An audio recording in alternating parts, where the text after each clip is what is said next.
I should have worn Punisher shirt. Punisher versus Daredevil. RoboCop? Okay. Okay.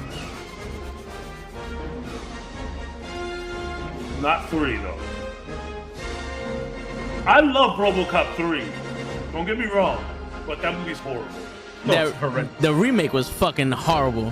What? I don't consider that. I don't. Nah. Yo, it's funny. The technology to make it better and you fail it. How is that possible? Yeah. Nah. All reside for the Honorable Judge Toe Brown. Y'all may be seated, except for Lay. Lay don't sit. Toe Brown is a great name. Yes. It was either that or Judge Toe Mathis, but Judge Toe Brown just rolled off the tongue better. Rolls off the tongue. Toe Mathis is not bad, but Toe Brown is much better. Yeah. He said, I was waiting for rolls off the tongue, too. I was waiting for that officially. Yes. All right, so we are here to reside the order of the court, case number 17626. On the plaintiff side, we have Star-Lord, and on the other plaintiff side, we have Lady Loki, and they both seem to be prosecutors as well. In the chat, I'm gonna need y'all to be quiet because this is a professional hearing. Now, I would like to hear all of y'all opening statements. I'll give it to the blind man. Yeah, I'll give it to the blind guy. I'll defer to the blind guy. By the way, accent sounds great right now. Thank you. Fantastic. And let the record show that the blind man is the one wearing the red. All right, Cap. We're going to start with you. Thank you, Judge Judy, the executioner. Ladies and gentlemen. I like to play on words. Ladies and gentlemen of the court and the jury, I am here in defense of possibly the greatest character ever in Marvel history. Oh my God. Sylvie, a.k.a. Enchantress, a.k.a. Lady Loki. And I'm here to prove to you that she was right and that Star-Lord, Mr. Quill, I believe his name is, was wrong. And I will be doing so because justice is blind, justice is balanced, and just because I can. Thank you. Thank you for your opening statement. Now we will turn the court to Lay. Lay, can you give us your opening statement, please? Ladies and gentlemen, individuals of the jury, as in we live in different times, it's for all to be accepted. To the judge, thank you. To my adversary, that was brief and underwhelming, but still nice. Objection. Ladies and gentlemen, I'll make something very simple. All I want is equal for what my client has been getting for years now. A choice was made, an emotional choice, at an emotional time. He was under distress. Now, the same choice was made by the defendant, but her choice affected way more than the choice of my plaintiff. So please, judge fairly, judge equally, but if you have to, judge harshly. I unfortunately did not prepare a statement, but I did prepare a suit. So I automatically win opening statements. Thank you, Judge Toe. I believe the only one in contention here with my outfit is you and the blind devil. I am going to start off by saying that I am here not to judge, but to protect. To let everyone know that although things seem wrong and things seem right, us lawyers have a really fun time proving the other side. Is it because we're getting paid? Is it because we really care for people? Absolutely not. But what we do care about is a good show. And let me tell you, ladies and gentlemen, the pandas riding tricycles on my tie say good show. Judge? Well, I would like to thank all three of y'all for making your opening statements. And I would like the record to show that Cabs is winning right now in the best tie of the night. And everyone in the courtroom that's on the other side, yes, Cap Devil might be blind, but he can hear us. Just because he can hear us doesn't mean he might not be blind. He can hear us lying, which is even scarier. This is true. So now, the opening statements have been arised, and they have been written down for the cinematographer at home. So, I would like for y'all to publicly display who y'all are backing. You sound like Leonardo DiCaprio in Django. I'm having I was gonna say, love this. It's so good. Wow. Yeah, and now you have my attention. Yes. Wait for him to say that. Yes. Sorry for breaking character. No, it's okay. But I would like for y'all to discuss who you are backing and give us some evidence to support your case. Judge, before we defer to the blind devil of red, I do have a question. Are we choosing sides between Sylvie and Star-Lord? Can we agree with both of them? Can we disagree with both of them? Yes. Thank you. Blind devil in red. All right, this is a simple case here. A simple case of conviction versus non-conviction. Let me just say, we forget that Sylvie was taken as a small child and essentially sentenced to death for the mere fact that she was just a little bit different than the standard variations of Loki. So her actions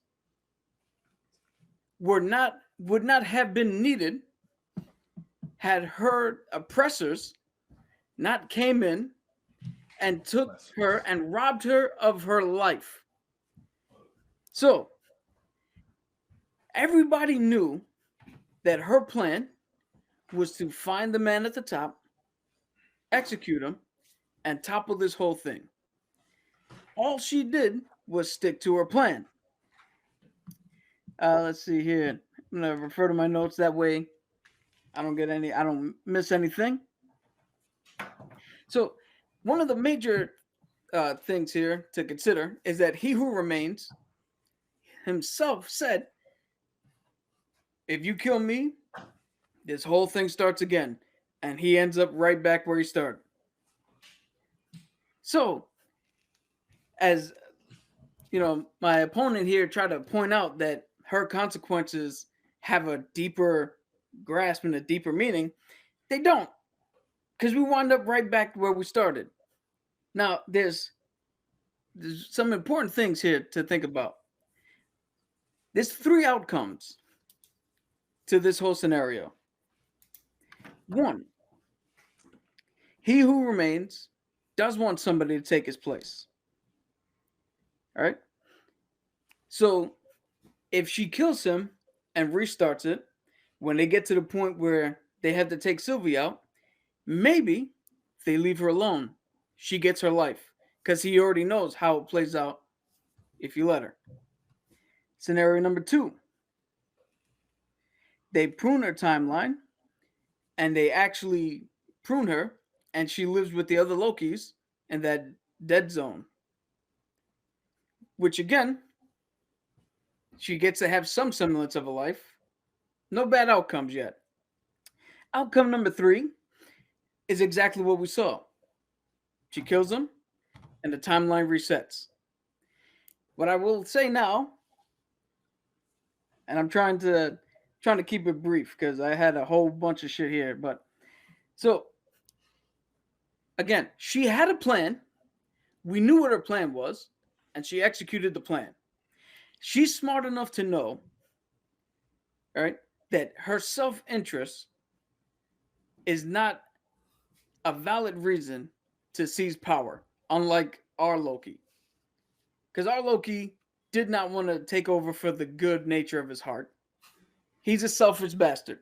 She's smart enough to know that her own goals and her own things are not how you would want to run an entire timeline where Star-Lord came up with the plan, made it abundant, or made it apparent, I should say, that it was his plan, then immediately shit the bed. And what did that do? That caused half the universe to die like that. So, had he had waited 30 seconds, he could have done exactly what he wanted to do, maybe even defeated Thanos and saved the planet. But no, because he's stupid, he's self-centered, he's only worried about himself.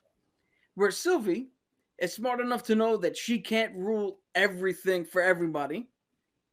And her, what I'm assuming I object. He's badgering the witness. What witness? There's no witness. I just felt like saying that. and while we see it was weighing heavy on Cavs. And while we have interrupted the Red Devil, plaintiff. Yes, I would like to state for the record for the cinematographer, he who remains is also known as the one who's left. All right, you may continue. Yes, thank you again, Judge Judy, the executioner. You are welcome, but I would remind you to keep your comments short and brief because we do have to allow Lay and Cabs to state their side, and we need to call witnesses. There are 3 trials on here tonight. I am Judge Toe Brown. So there are witnesses. Yes, you should have. There's a witness statement. Got it. So the last thing I would say is the selfishness on Sylvie's part that might be brought up by my opponent is again not selfishness because she didn't want to grab power. Her life was taken from her. There's not a person on this panel, whichever way the wind blows here, I can't see anybody. To your right. He is to your right. I love it. There's not a person on this panel that would not make the decision to topple whatever establishment robbed them of their life. So her decision was just, her decision was fair, her decision was the right one. Screw Star-Lord. All right. Well, the two youths. The two what? Youths. The two youths? Yes. What is a youth?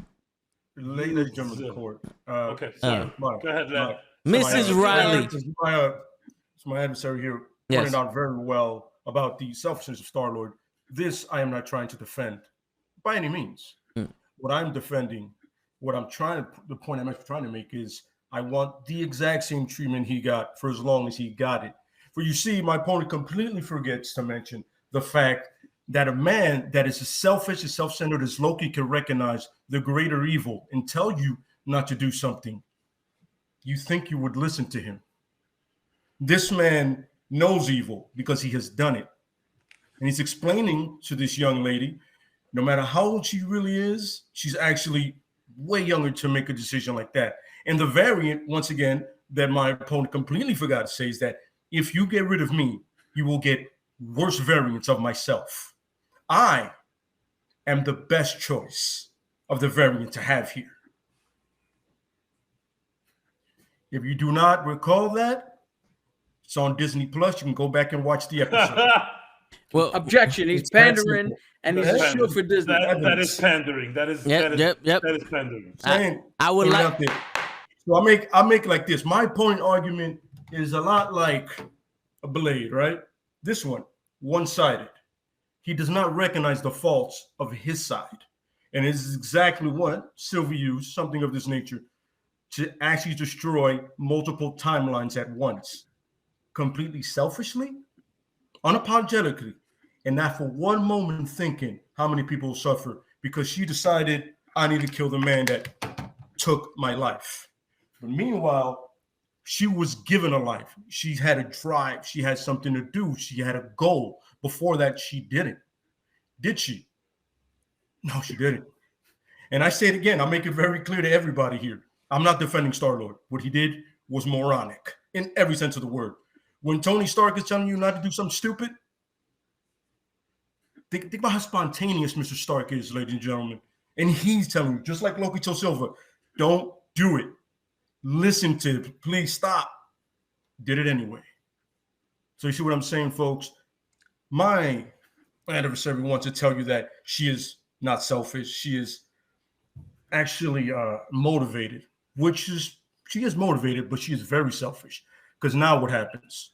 How many variants come through the different timelines and how many people get killed? While Thanos did snap away half the universe, that is one universe, one timeline.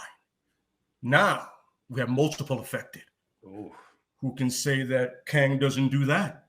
One Kang, two Kang, three. Remember, the variants, that means many. One snap, many Kangs. You make the choice. Hold up. I would like, before you proceed, I would like the quote to remain on the record, but the air quotations, because we have a very old cinematographer and she doesn't know how to write that down on there, to be stricken from the record. Does she know how to write cinematographer? Yeah. Type that out. Probably not. Yeah. Air quotes. Yes. All right. Are we gonna? I'm sorry, Judge. Were you done? May I proceed? Yes. You may proceed or not. So before this. we Okay, go. We do get a rebuttal, right? Yeah, you're gonna have to call Yeah. your first witness sometime soon. Okay. But Cabs, you may go. All right. So I am indifferent from both of these lovely gentlemen proving fantastic points. Phenomenal believe points. I believe that they're both idiots. I believe that they're both dumb. They're both selfish. I would like to bring up something that the blind devil in red said. Sylvie lost her life. Now, if there's anything that Mr. Star-Lord, and again, I'm not excusing Mr. Star-Lord, I just want to show the court that both of these guys made moronic choices, and both of them are idiots. And you know what? I do agree. Maybe they should have the same treatment. Now, if there is one thing Mr. Star-Lord knows, is lost. He has lost the most important person of his life, unfortunately. That happened very early in his life. Also, not having a dad around, you can say that in one way or another, his life was stripped away from him. He has met more people that he can trust upon, as opposed to Sylvie. But that doesn't necessarily take away from the fact that he does know loss. And he knows one of the biggest losses in this world. So my thing is that if we are going to treat one unfairly, we should treat the other unfairly, because Sylvie, and although she was ripped out of her life as well, I'm not going to take that away from Sylvie, but there is something to say where, okay, we don't trust Kang, we don't know Kang, but Kang knew everything that was going to happen up until that point. So for him to just skew away from the reality of things, and we will find out in the future, in future events, for him to skew away from everything just to make Sylvie not try to kill him seems a little off to me. Now, clearly, there could be foul play. We were served a nice, cool plate of Kang, but I don't think we're ready for the leftovers, guys. I don't know what's coming, and if this indeed is the best version of Kang, albeit very mysterious and shady, if this is the best version of Kang, then I think Sylvie screwed us just as hard as Star-Lord. Again, I'm not taking away from any of them, but I think I think what Sylvie did could have just as much, could wreak so much havoc and so much chaos as Star-Lord did. I'm done with my statement. I applaud your statement there. That was very insightful. We would like the court would like for the Red Devil to bring upon his first witness. Okay. Before I bring up the witness, I just want to rebut a little bit here. So, if you want to talk about making the hatred equal, all right? Mm-hmm. There already was a time war between all the Kangs. Yeah. It happened already, and it resulted in what we have. Again, Kang said that this thing would just start again. He even said, "See you later," when he died. So we do know for a fact that yes, maybe one or two Kangs are going to be evil, but we do also know for a fact that one or two Kangs will be on our side because they fight each other to find balance again. Yeah. So again, what she did is not on the same level to garner hate as Star-Lord, and here's my first witness to prove that.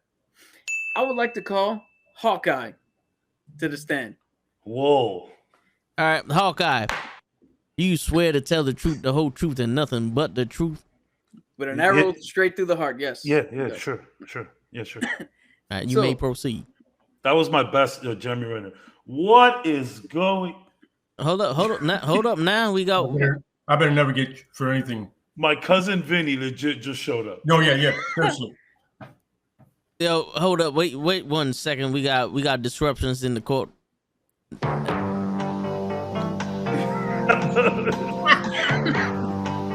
Sorry, Your Honor.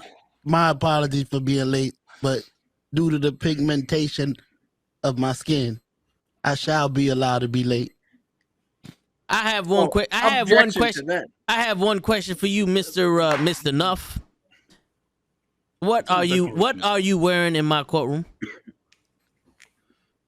You told me I should wear a suit and only a suit. My bad. Let me hide those from the ladies, in the court. Are you trying to sway our cinematographer into not writing the words that I said accurately? Exactly. Whatever he said. Oh man. Forget about it. All right. Now, before I make you in contempt, we need Hawkeye to join the levy and become steady. Judge Judy the executioner, are we done with all the shenanigans in this courtroom? You will lower your tone when you talk to Judge Toe Brown. We will not have none of this farce in my courtroom. None of this farce. Your man just came in here in a cowboy hat, totally disrespecting the proceedings here. Listen, the entire store that sold suits were closed due to the flu. Mm-hmm. Objection, that's his line. So hence why he's late. Yes, either he wears that ridiculous outfit or the leather that I hate so much. So he chose to wear that ridiculous outfit for me, Your Honor. Now, Mrs. Riley, and only Mrs. Riley, can you please bring Hawkeye forth and put him on the stand? Now, Red Devil, you may ask your question to Hawkeye. Okay. So, getting back to the seriousness of the matter at hand. This is very serious. So, we know from the beginning that Lokis are villains. Is that a question to Hawkeye? Now, can I get to my shit? Well. So, Judge, he's being hostile. Yes, I believe so. I think you should treat him as such.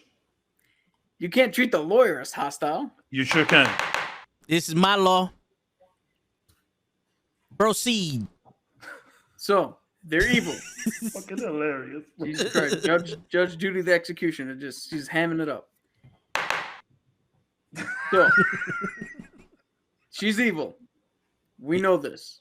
They might have good tendencies here and there, but the entire show is essentially about a villain. Because even the Enchantress is a villain. We knew her plan. They made her the villain of the thing before the end. We get that. Star-Lord is a hero. So now I bring in Hawkeye. Hawkeye lost Natasha Romanoff. His entire family was blipped out. Hawkeye never once forgot what the mission was. Hawkeye did exactly what he had to do and didn't do anything stupid when Thanos showed up. He kept the gauntlet away. He gave it to other people when they needed it. He went back and defended everybody and fought off people. What did Star-Lord do? Star-Lord went off on his own, found old Gamora, who doesn't know him, tried to get with her, got kicked in the nuts, and then didn't show up again until the end of the film with the stupid look on his face, like, huh? And most importantly, He was dusted. I'm talking about the end of Endgame.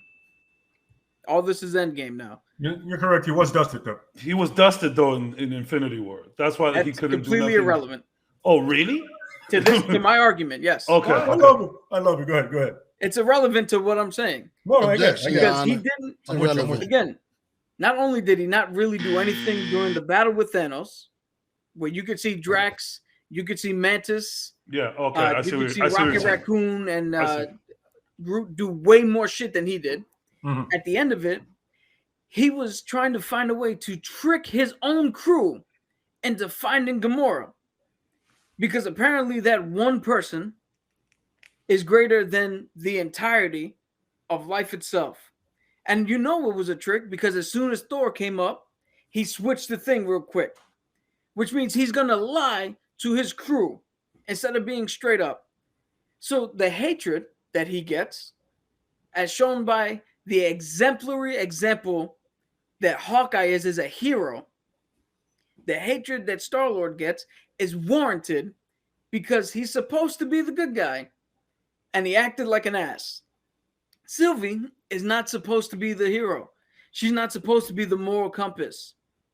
And she She's acted a like an character ass. in her own show that was wronged and looking for her conclusion. So her hatred is not warranted. And if it is not warranted to the same level as Star-Lord. I would argue that Star-Lord sort of fell into that role. You know, he wasn't always the hero either. And I think within time we might see Sylvie, who was morally great. I agree with you, Devil in Red.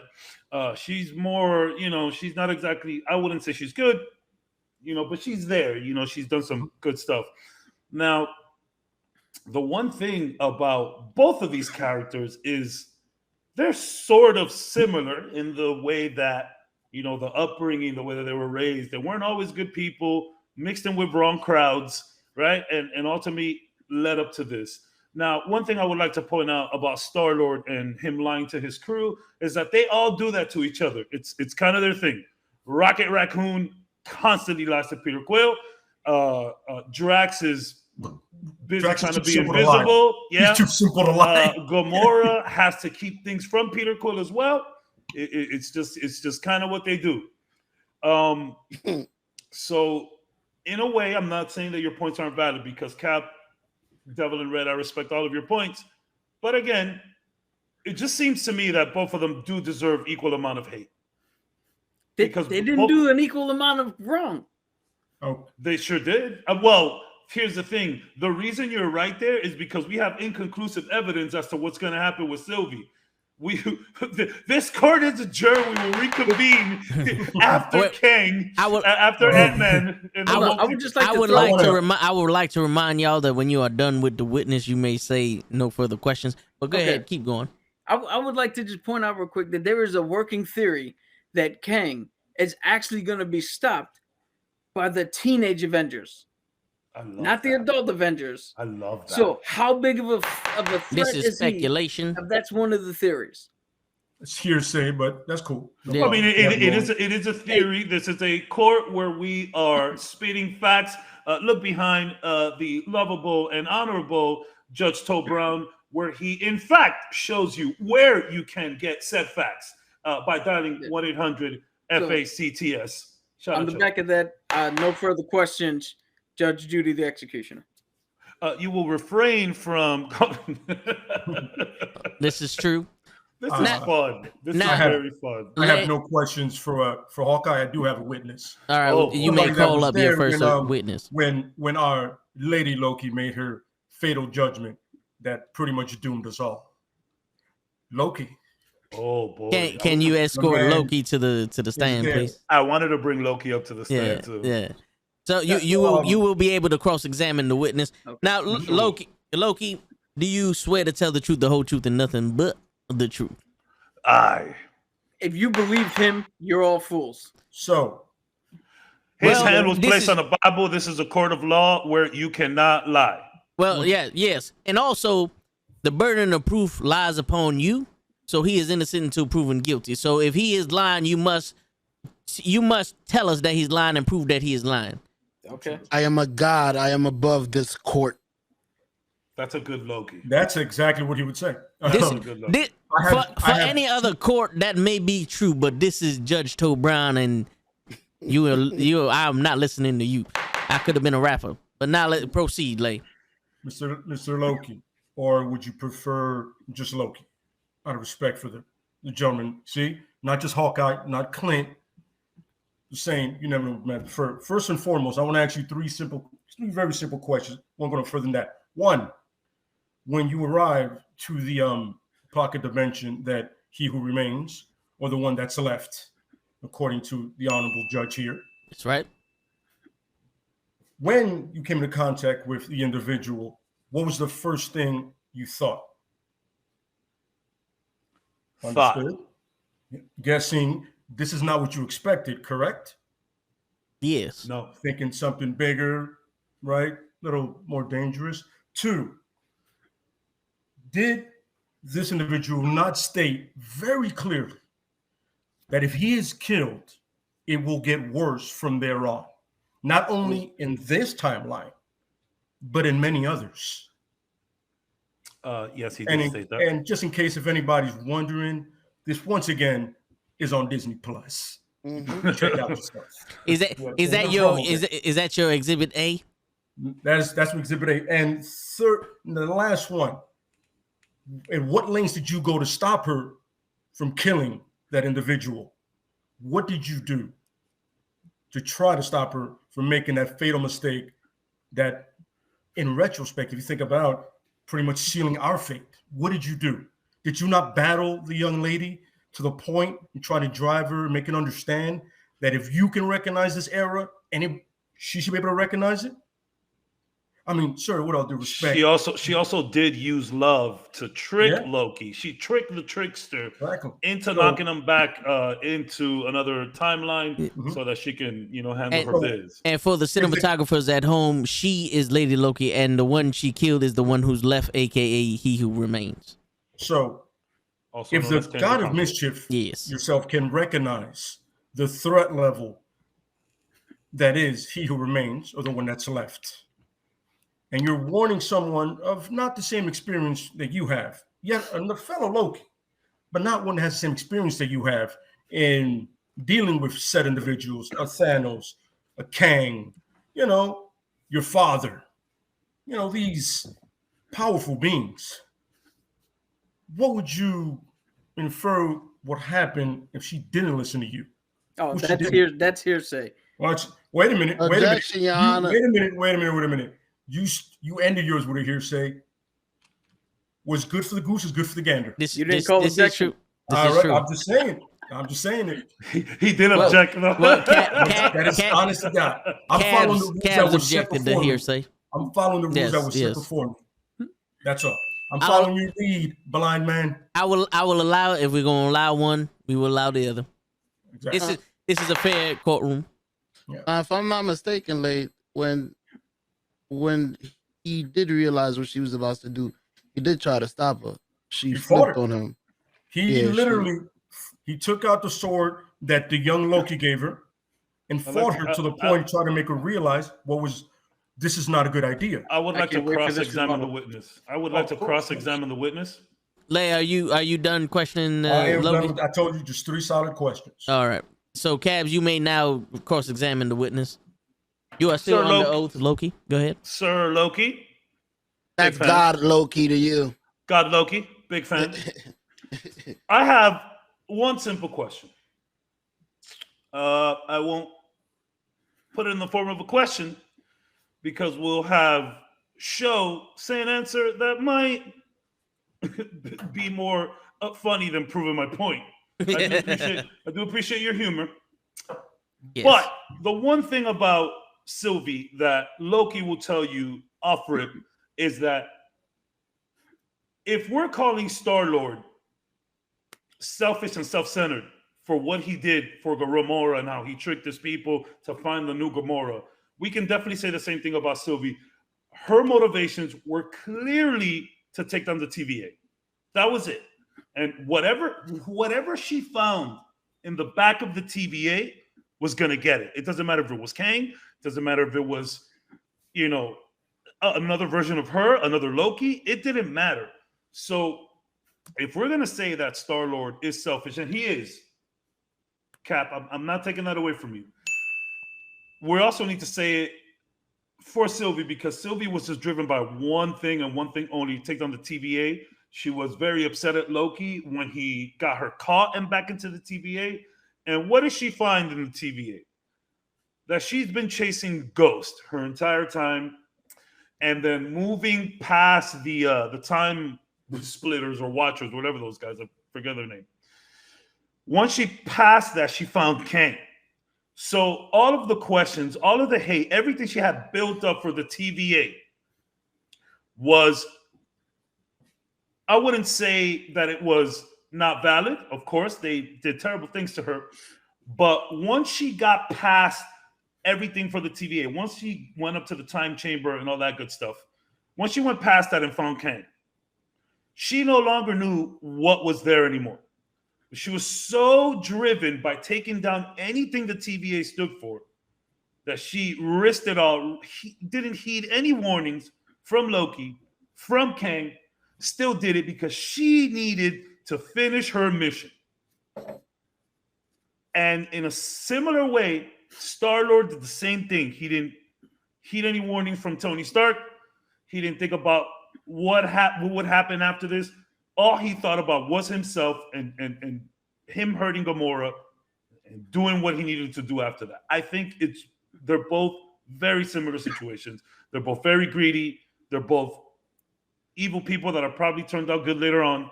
So I think, I do get that Star-Lord is quite the meme and it's fun to hate on him. I get that.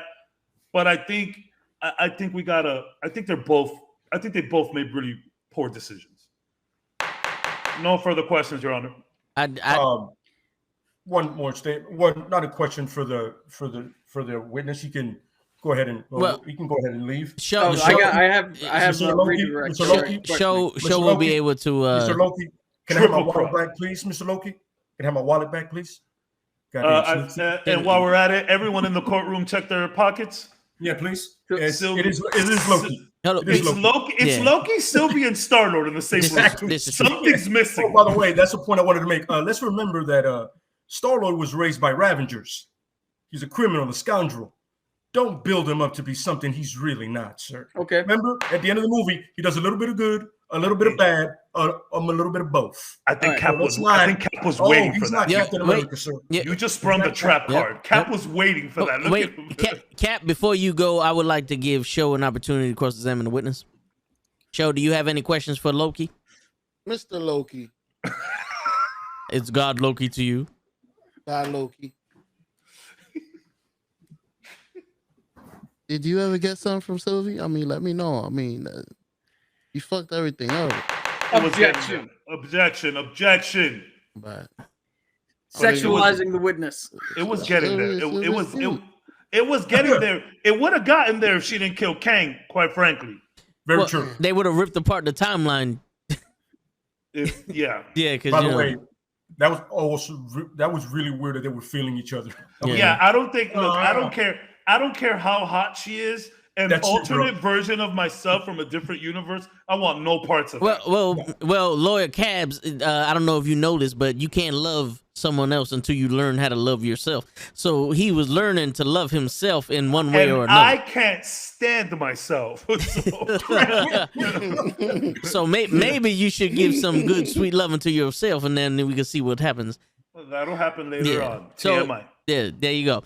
Now, Show, I'm assuming that you are done with the witness. We are going to allow the Red Devil to cross-examine Loki. Go ahead, Mr. Red Devil. Before this becomes Night Court. Great show. I mean, great show, yeah. Great show. We're almost there. Jesus Christ, again with this. That's sex court. That's different. Another good show. Senor Loki. Damn the rules.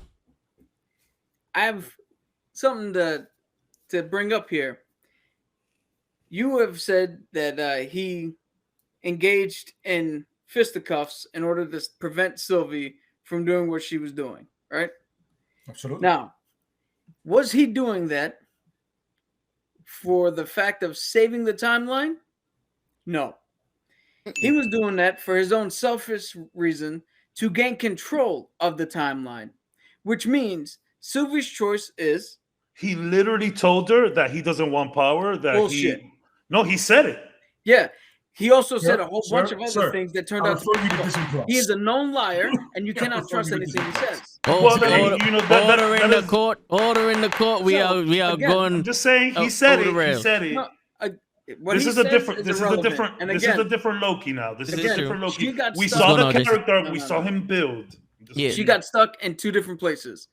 Either let Loki and his lying, manipulative ass ruin everything, Mhm. or again, have He Who Remains restart this thing. AKA the multiple one who's Kangs. We left. already know there's a multiverse war, and it will just, he said it himself, it'll just restart. He'll be right back there. So things would pan out. Now, with Star-Lord, nobody stopped Star-Lord because they were too busy executing his plan. Yeah. So you want to bring up that Sylvie was driven. Cool. What happened to the drive of Star-Lord? That went out the window quick. That went out the window faster than Thanos snaps his fingers. So the hatred Going on, Blue Cheese. has to be more on his side because he himself, Star-Lord, came up with a plan to stop the Mad Titan and immediately, within 30 seconds, abandoned the plan and ruined it for Iron Man, Doctor Strange, Drax, Mantis, Spider-Man, who were all on that planet fighting for their lives, fighting for the lives of millions. Sylvie, she did what she told us she was going to do. There was no deviation. She said she was going to do something, and we watched her go through and follow up with it. Right. So how can you be mad at somebody who said, this is what I'm going to do, and I'm going to do it, versus somebody who's like, this is my... Who turned around and said Iron Man had a shitty plan, came up with a new one, and threw it away immediately. That has to garner more hate. You can't hate somebody for doing exactly what they told you they were going to do. I can hate somebody who's doing it if it's going to screw me over. But it doesn't. It does. All right. It's So true. how is that? We've yet to see. You see it, but the point is, we know it's coming. We know we're getting a Kang 616 variant. is going to get it. Yeah, hold on. Yeah, 616 has been getting it since the beginning of Marvel. Let's remember this: 616 is first, then the other dimensions are getting. Once again, I'm telling you, is the scale of what we're talking about. Come on, we don't know that. When Loki went back and Kang was there, he was not in our timeline. He wasn't in 616. He wasn't in That's 616. what I'm saying. Is We don't know that 616 yet. may not be getting it first. We don't know if So- we was in 616 or not. So therefore, we have actual time to come up with a way to stop Kang. We had no time once Thanos was punched in the face. He immediately then got the time stone, went to Wakanda, fought everybody, snapped. That's it. Game over. We have time to prepare for Kang. It's going to take a while for all of his variants to come up. And by that time, we might be able to stop him before his shit actually takes effect. Thanos, we could not stop because Star-Lord is a moron. So when you can't go, so that's the difference. No name calling here. That's the difference between I may have done something that might screw us up in 2 or 3 weeks, but we might be able to prevent that. Versus Spider-Man, who let the criminal go, and now Uncle Ben is dead. See that? The hatred that Star-Lord has is warranted. Sylvie's is not. I'm not saying now. I'm not saying that she is completely blameless, but the levels cannot be the same.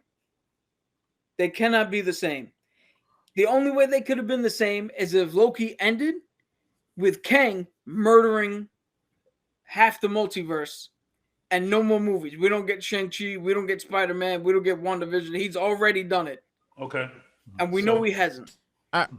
So what's worse? So what's worse? What's worse? Knowing that your actions can, and this is not like going against you. This is asking it to the court, to everyone. So what's worse, being in a situation where you can somewhat, I guess, determine the future, whether it was fake or not. When you show up in Kang's office, which was a pretty cool office, might I add. Yeah, it was. This really is cool. very true. That was a dope. Seeing the timelines in the back, cool. That was dope. So if you know that you can potentially prevent something 2-3 weeks from now, let's say, like you said, would you still have your selfish motivation stop that?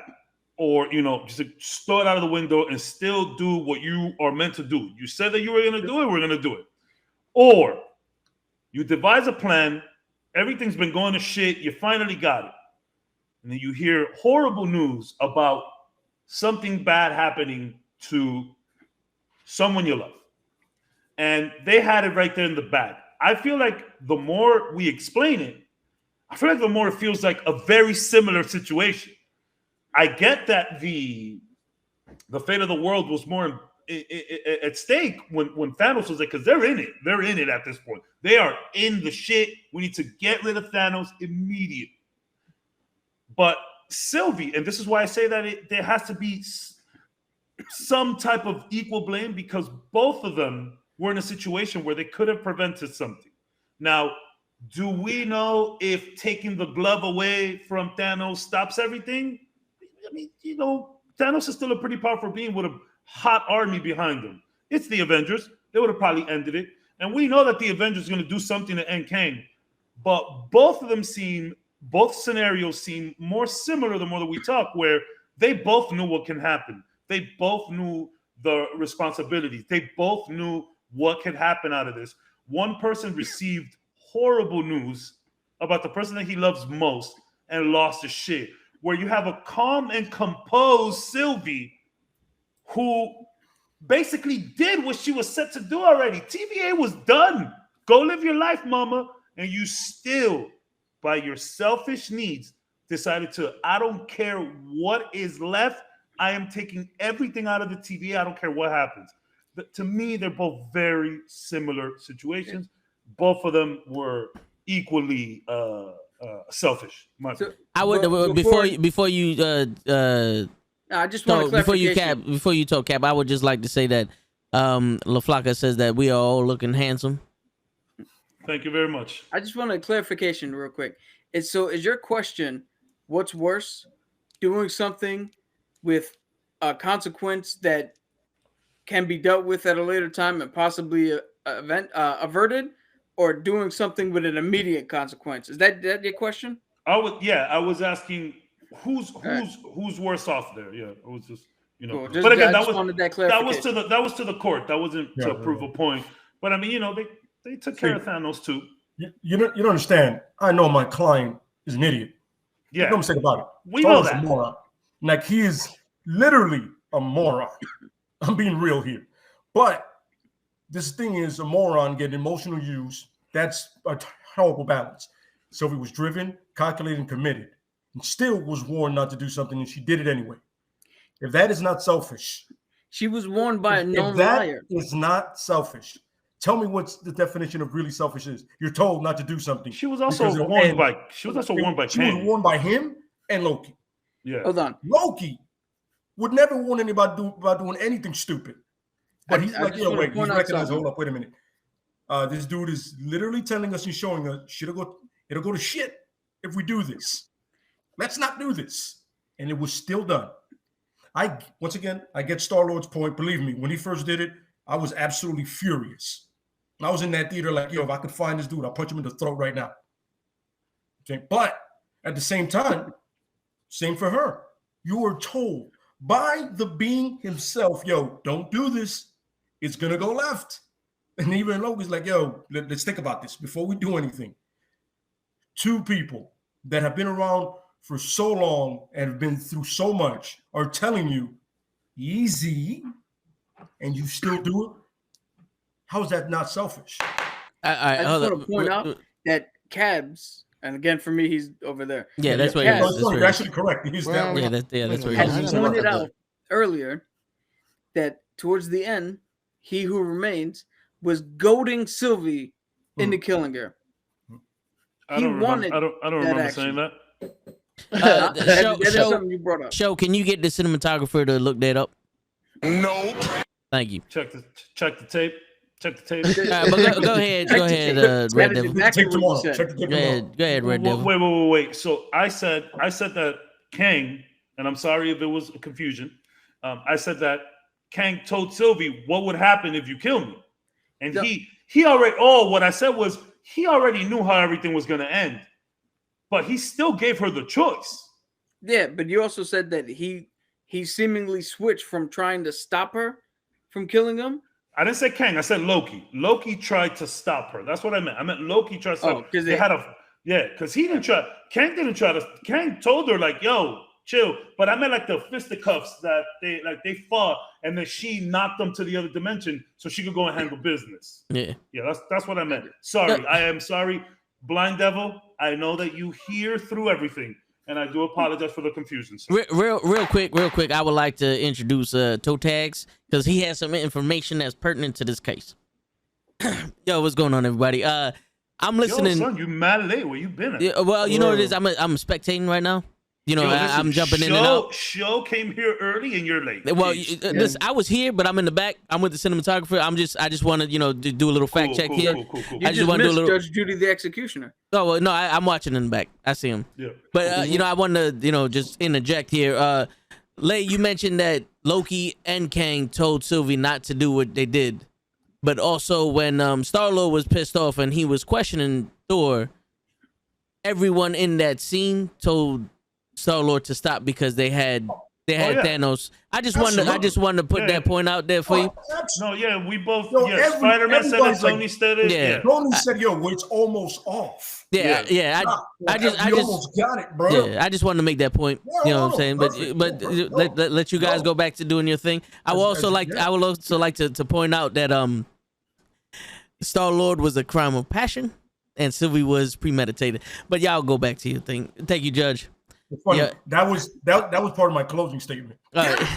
I'm so upset because for my last closing statement, I was gonna be like, Sir Devil in Red, have you ever loved anyone? You can still do it. You can still do it. But are y'all done with the witness? We are done.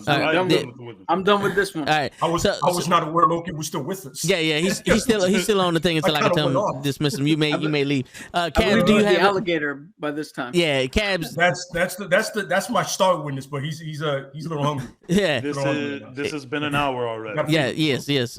Cabs, do you have a witness? So I was going to bring up Loki, and Led already did that. I have no further witnesses. Okay. For this case. Yes, for this case. Cheryl, do you have any witnesses that you would like to bring up? No. Yeah, all right. If there are no further witnesses, I would like to hear y'all closing statements. I would either to the gentleman dressed extremely sharply, or to Caps. Look at the time. To a DD or to Caps. So Cabs, I will say this. Yeah. I will say this. When love is mixed into things, crazy things happen. Ooh, that's a poet. One of the main reasons that everyone gave Star-Lord so much shit is because the love in his life that made him act the way he did was not a love of a nurturer, a caregiver, a life giver. It was but a mere girlfriend. So that automatically makes the average person like, whatever. But let's say that it was love for a different person, someone more important, like a mom, like a dad, family. And I'm not trying to disrespect the love of a girl, but I know the Devil in Red. And he has often said in this very podcast that women in movies and love in movies tend to mess shit up. So I think that his biased opinion about Star-Lord is solely driven by that. Had it been the news that Thanos maybe took out Peter's mom or dad or anything, I think that the blame would still be there, but it would be a lot less intense.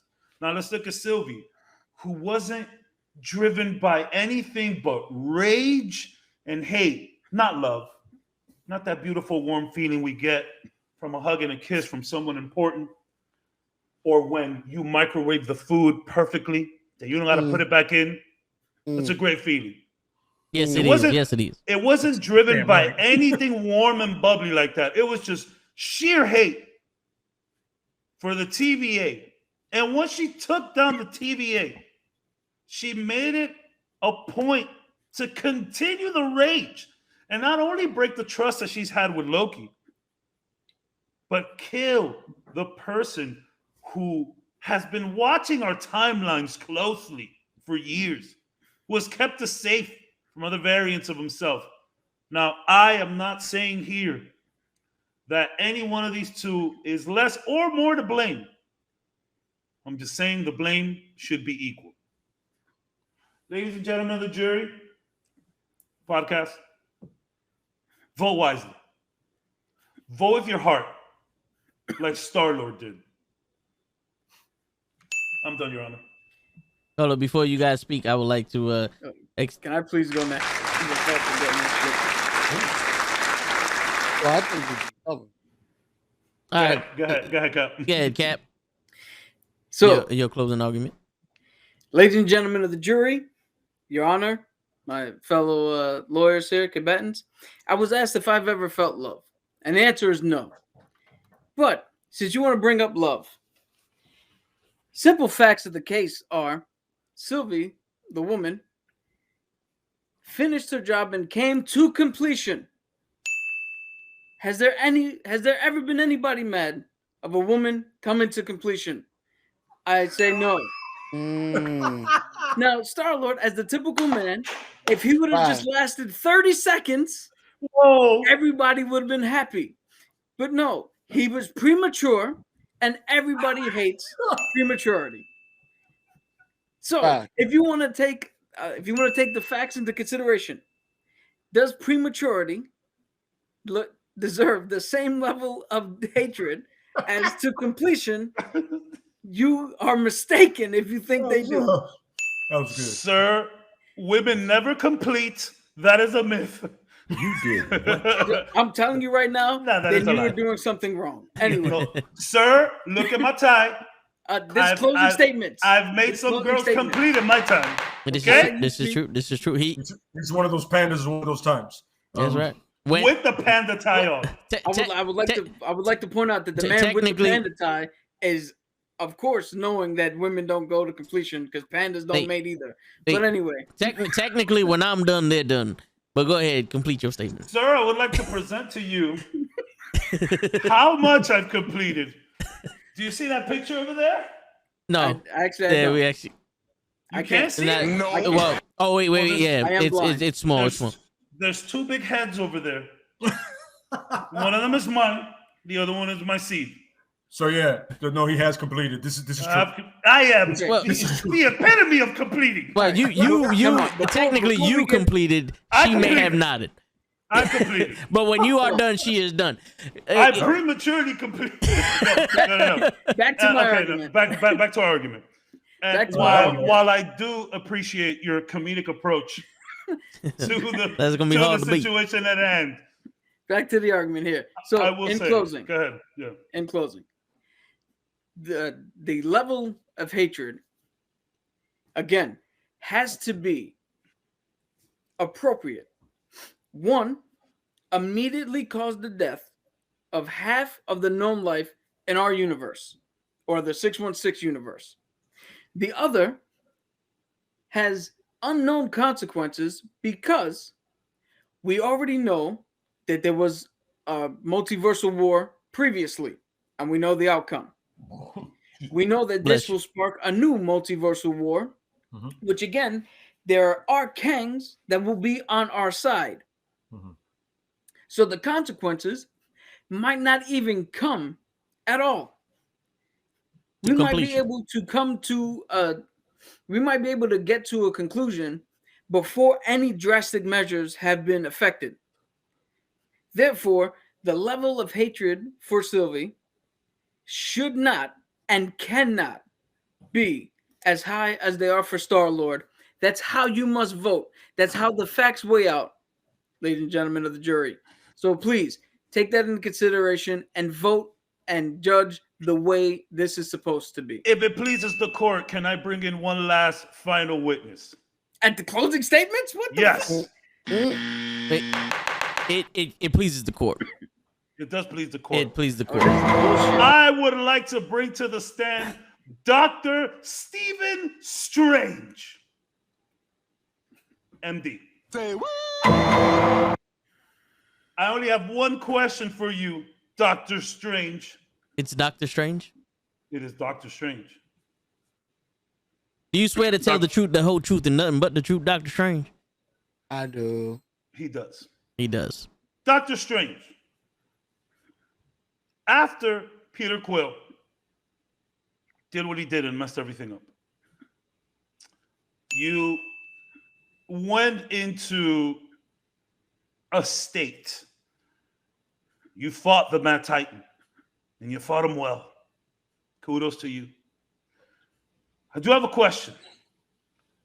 You being the keeper of the time stone, the sole protector of the Sanctus Sanctorum, did you not see this happening, and was this not the only way?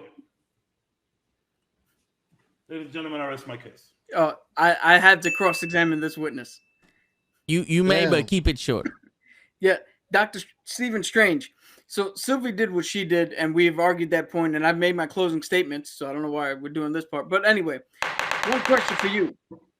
Now, Wanda Maximoff, Here we go. Peter Parker, are they not more threats to the multiverse immediately? Wait. You cannot bring up Peter Parker because that movie has not come out and we don't want any kind of spoilers for any kind of thing that's happening. So that will be First off- stricken from the record. No. Cinematographer stricken Spider-Man Damn. from the Yo, record. No. Please. You don't even wanna Thank know you. The that trailer's out. Spider-Man Yeah, I You don't know Spider-Man. what's in the trailer. I have not seen the trailer. I am a It's not- law-abiding citizen. I am Judge Toe Brown, and this is my courtroom. I am the law. Show, Yo. are you wearing a scarf yo. in my court? Judge Judy, that's incorrect. Everybody knows Oh. what the hell Yo. is. Nobody, in the trailer? no one knows. So you're not going to let him answer my question? He can answer the question about Scarlet Witch, but not about Spider-Man. This is a Scarlett kangaroo Johansson? court. This is a kangaroo court. There will be no justice, sir. You do not call me an animal. If anybody's calling somebody an animal, it's show, call them an animal for me, please. Like, congratulations on your victory in this case, because clearly Right. there's no justice. Hey man, I haven't done the closing statement yet, so I can fuck that No. up easily. Right now, you are talking about events that have not happened yet. Dude, the whole argument is about events that have not happened. Kang has not showed up. Yeah. So you Oh, he cannot. will. If it's good for the goose, it's good for the gander. No, we don't have Sure. the argument is not whether or not Kang destroys us. The argument is, was Sylvie right, and does she deserve the same amount of treatment that Peter Quill has gotten for his actions? That is the argument. That is the case that we are in. Yeah, but your boy brought up a witness that has nothing to do with that case, and then try to make a point off of it. So now I'm cross-examining to try what- to negate that point. Was Doctor Was Strange, Dr. Strange there? not part of it? Yeah, was he not there when Peter Quill punched Thanos in the face and ruined their plan? Yes, but is Doctor Strange not also there where two other people have done more harm to the multiverse? None of those people had done harm to the multiverse at that point. None of them had. Sylvie hadn't done harm to the multiverse at that point either. We're arguing this. Yo, I'm Well, holding you guys in contempt. She did. No. She did. Well, Listen. no. What I'm saying is, at the end of Endgame, there was no multiverse stuff. Multiverse started Listen. all after Endgame, and Sylvie understood multiverse. She understood what's going on in the TVA. She still did what she had to do. Listen, my witness stands. That's right. The rules of engagement. To show that there's two other people who may have done shit more. The rules of engagement are we will testify what we have seen. WandaVision has been shown to completion already. And the trailer has been shown to only argue what the one thing I needed to say. But whether you have seen the trailer or not leads to speculation. There has been no explanation of what's happening. Yo, Cap got me dying. This bullshit. If you want to cross-examine the witness based upon the Scarlet Witch and her experience, you may do so. But if you want to bring in future facts that have not been proven yet, you may not. Such as the multiversal war and Kang being a real threat. We saw that. Kang has explained that the multiversal war has. We saw that. He's explaining it to us as he showed us. Like, he showed us how they got the multi-dimensions. Yeah. They crossed over the multi-dimensions, and that's how he became the one who's left.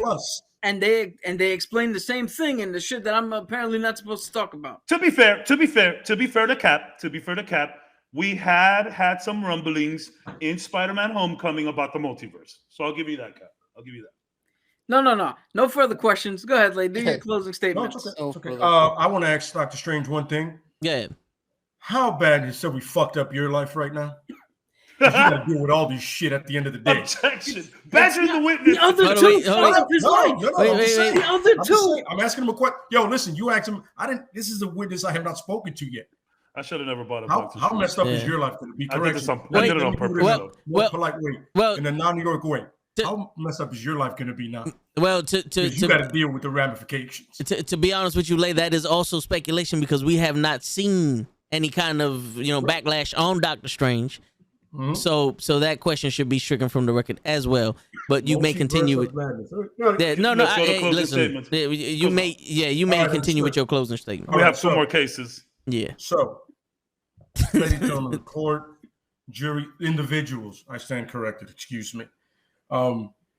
Very simple. We have 2 very similar cases in many ways, but one is very, very obviously a crime of complete passion in the moment, getting, traumatic news in a moment where you're supposed to be composed.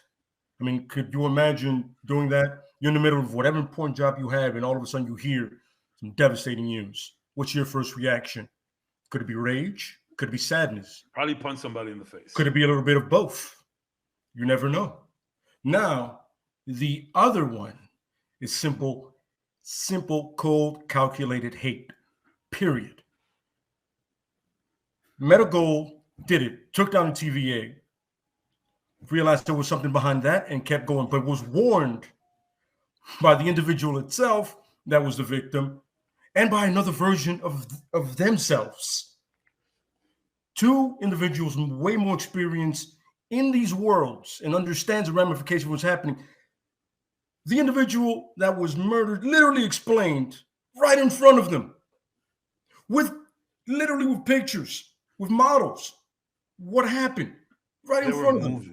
They were literally with models, showing them this is what happened. This happened. That happened.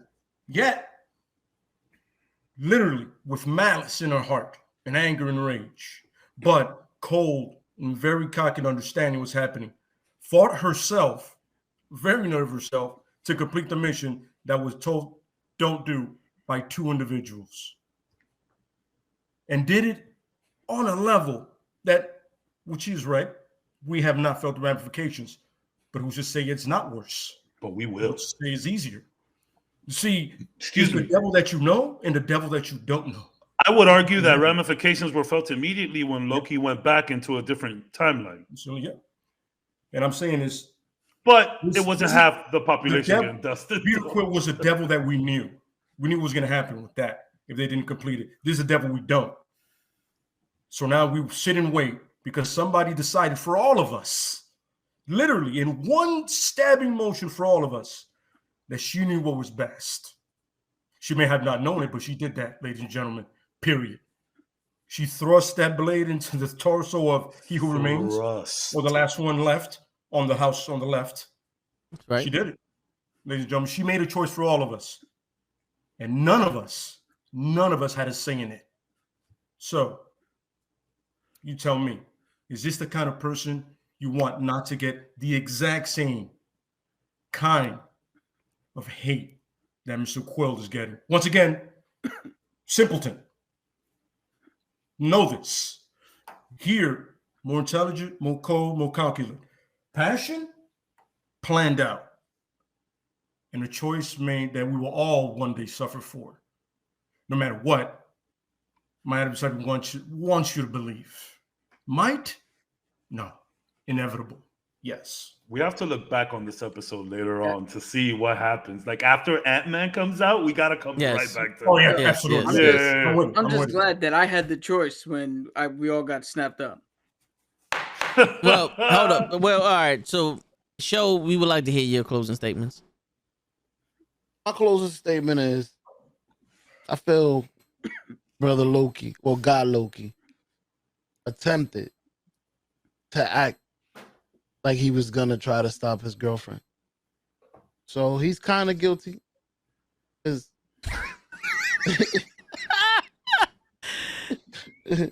Yes. he has to be kind of guilty because This is what we've been waiting for the entire night. his wife is What do you think about Peter Quill? Peter Now- Krill. Peter Krills. Yeah, Peter Krills. Krills. Our partner Krills is here. Peter Okay. Krills. Peter It's Krills. official. Yeah. It's official. Now, show, is it his girlfriend, his wife, or another version of Loki? Because we're all confused here. Which one are you talking about? This is The other version Like- of Loki. the other version of Loki that he fell in love with. I mean, There you unlike go. our boy Cap, most people love themselves. I do not love myself. Neither do I. You say you wouldn't want to be with yourself, so I would not. I would not. Would you want to be with yourself? hell No, yeah! I'm I annoyed. know I would exactly not. when to shut up. I know exactly when to speak. Cap, you see what I'm saying? Cap, don't let the narrative fool you. Me and you agree on a lot more things than this show lets off. We do. Don't let the narrative fool you. We agree. I'm telling you, we do. These guys would like to put fuel on fire. Oh man! So, show your closing arguments. Closing arguments. This is a story of love. Two men in love with two beautiful women, He's not wrong. and Gamora is definitely beautiful. I prefer Gamora over Sylvie. Yes. Yup. Yes. Can the cinematographer write down in the court know that green bitches are hot? Thank you. with or without the green paint. I Both. like with no. I also like the cinematographer. Sorry, I would also like you to write that I like a little green in between. There you go.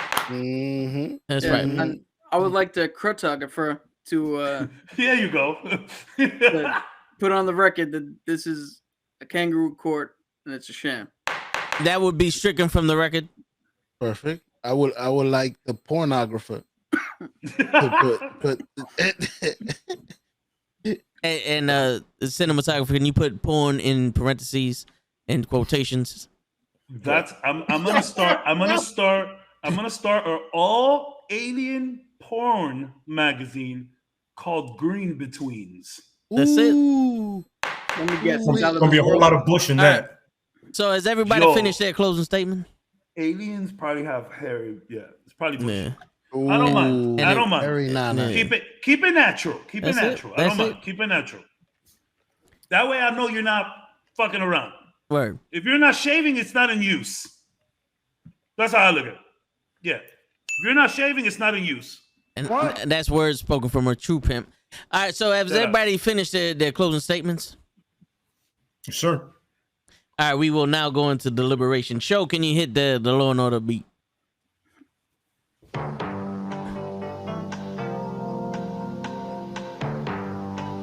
I came in here. Thank you. I came here trying to be Jack McCoy, thinking about it. I actually watch episodes. I was like, how did Jack McCoy do it? My favorite lawyer in TV, Jack Alright. McCoy. So I'll go.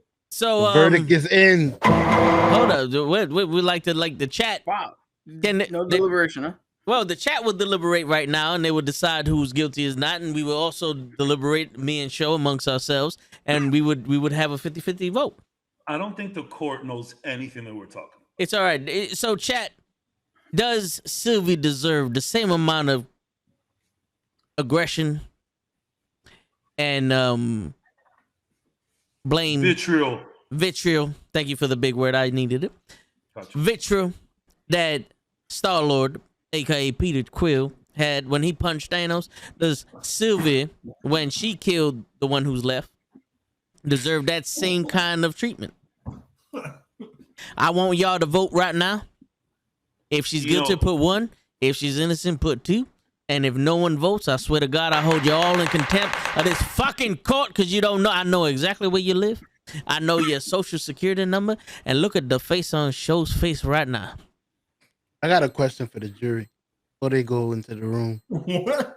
That's guilty. The tie's a clip on. Sir, this tie is not a clip on. I think he's talking about the judge. No. This is not a clip-on tie. Yeah, say that. No, I am 100. Yes, I am 100% authenticated. Thank you. Now, This is skin. So it can't be me. And don't let me show you. This is a Tommy suit now. It should cost a lot of money. Right.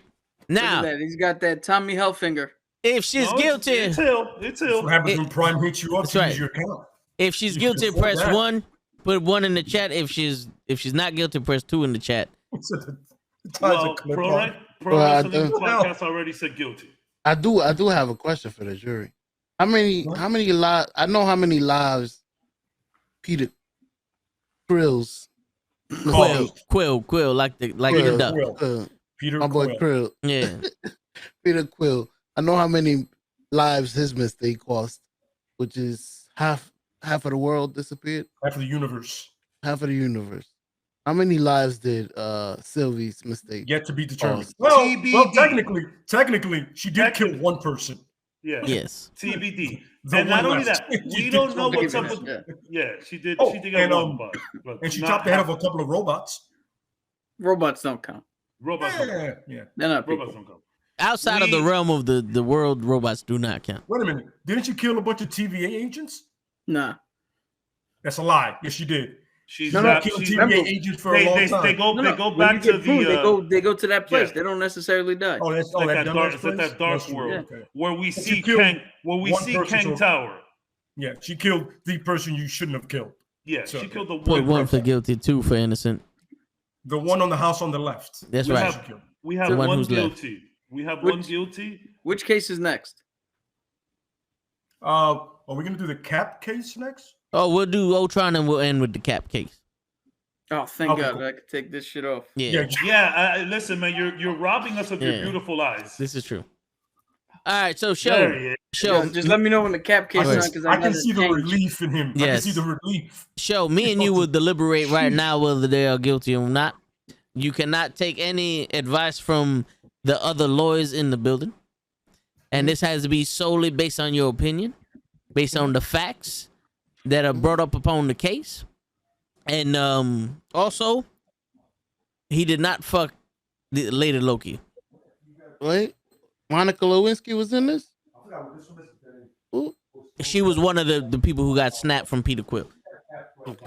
All right, so based off of what you heard, Joe, do you find Sylvie guilty or not? Does she deserve the same treatment as Peter Quill? I don't think so. For the simple fact that the effect of what she did is to be determined. That's why I was asking. Yep, Peter Quill's mistake. Just call him Quills, man. Just call him Quills. Yeah, I'll just call him Quills. Just call him Quills. Star-Lord. Yeah, Star-Lord. Star-Lord mistake caused half the universe. Matter of fact, it caused my boy Hawkeye's family, which is the same issue. Why you going crazy? My boy was going crazy. He turned into Ronin too. So you causing problems everywhere, bro. Thank you. I was gonna say that, but Thank you for saying that. I was going to say he became Ronin. He wasn't exactly a great guy. He was murking off everybody. Oh, I mean, he made Echo. Oh. He made Echo. So Didn't I think Hold on. Star-Lord You is cannot wrong. be swayed in this No, deliberation. Yeah. I forgot to mention Ronin for some Yeah. reason. I don't know why. So, all right. So you say that she's not guilty. I don't think she's as culpable as Star-Lord. So give her manslaughter. Give manslaughter. Give him. I mean, she did murder somebody. Sorry, She did murder somebody. So I mean, she did. So you agree with Cap that she deserves some kind of blame, but not the same blame as Star-Lord. Correct. Okay. And apparently, no one in the chat has any kind of balls. Well, the pro wrestling says she's guilty. He did say guilty. He also said 3. Wait, he demands a retrial. Hey, when we find out what happens after Ant-Man, you'll get your retrial. Yes, you can't go to the Court of Appeals, and we can have an appeal on the decision. You get it after Ant-Man. This is true. This is the way the jujitsu system works. But Cap is often right about everything, so we'll see what happens after Ant-Man because he be right about shit. Did you say the Court of Jiu-Jitsu? Yes. Okay. All right. So I thought I misheard that. So we have a guilty in the chat, and a not guilty in the deliberation. So it's down to the judge. It's down to the judge. No pressure. No pressure. Well, no pressure. At any moment, anybody in the chat can put down a 1 for guilty, a 2 for not guilty. It's funny. Pro Wrestling Podcast just put 1. Yeah, I've seen it. But they're following the 10-step program, and step 10 now would be put 1 or 2 in the chat, and then step 11 would be go fuck yourself. Don't go fuck yourself before you put in a vote. But before you like and subscribe. Yes. Now, Cap does bring up a point. She went there solely to kill this motherfucker with no equivocation. Despite Loki's best effort to stop. Now, that could have been a way, Kang saying all that shit would have happened for her to stop and not kill her. Because he did try to bribe them. And Quill had the same warnings. And Peter Quill knew beforehand the veracity of Thanos getting all of the rings together. There's another guilty in the chat. So the problem here is, one is, like Lay said, a crime of passion, where Mr. Lord, Star-Lord, did not have a moment to think of his rationality.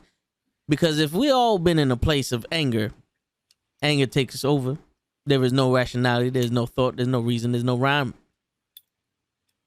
But also, when you live in a place of hate leads to the dark side. And there cannot be no light that shines in the dark side. So we are arguing the same thing on different scales. I would have to vote that she is guilty. And we shall judge her the same way we do Mr. Star-Lord. Because it's not like the outcome of both of their crimes just affected them. It affected the entire universe and multiverse. So as a man of the law, we have to treat both of them as an adult, and we shall send them to prison. So the votes have it on the charges of equality. I'm with equilibrium. Yes. The equality and the synergy of blame when it comes to irrational movement, we find the defendant, Silver Lady Loki, Silver Lady Loki. guilty of all charges. You may now hit the tone show. Shaking hands. We're shaking hands. Oh no, I'm finding somebody in a back alley.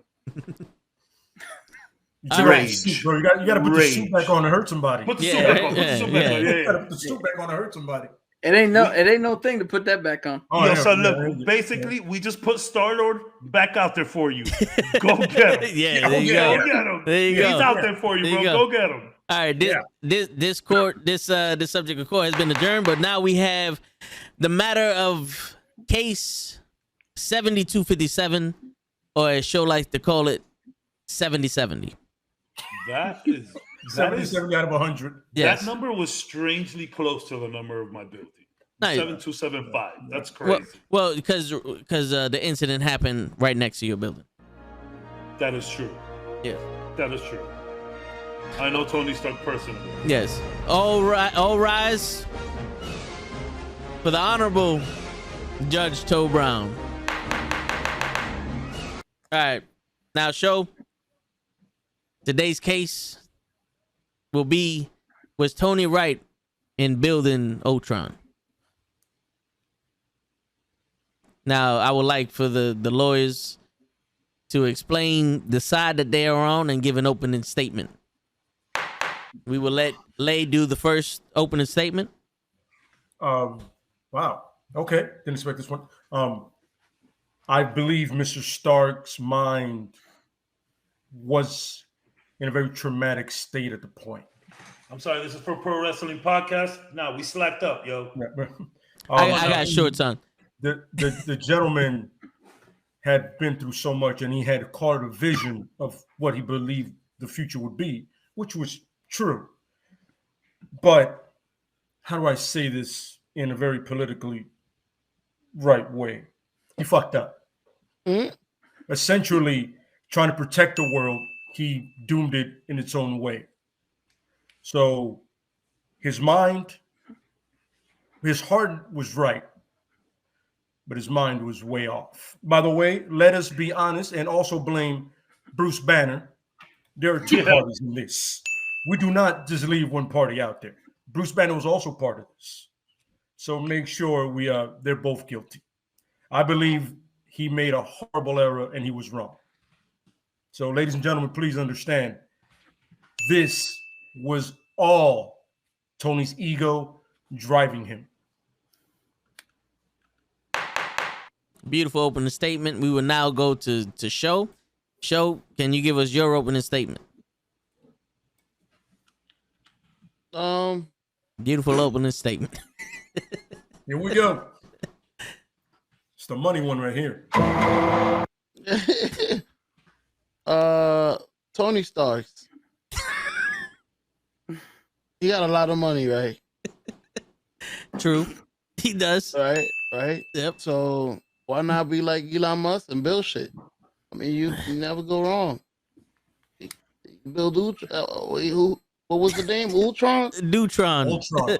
My man built Dutron. Dewdrop. Build Dewdrop. Oh shit. Oh Oh man.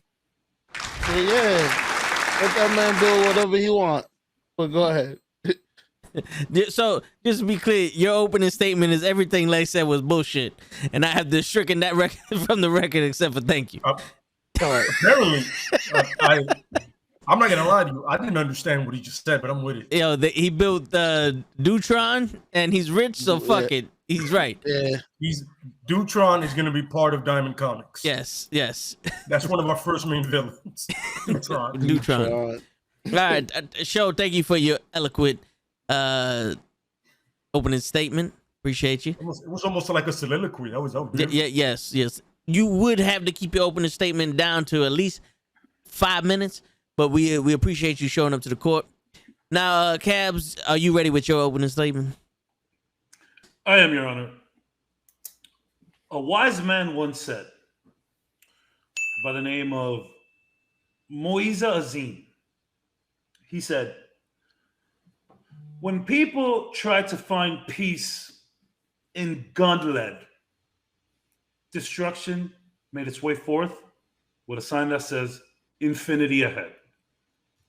Now, man often builds the weapons and machines that they feel will bring upon peace, and it never does. It is man who has created their own weapons of destruction that they use against each other. So the question that we really need to look at here is, was Tony's heart in the right place? But like I just said, when you try to build peace, war often follows. It's very sad. Now, I know a lot of people look at Tony, drunk, wild man. But Tony has saved the world a couple times up to this point. Tony was tired. Tony was very tired.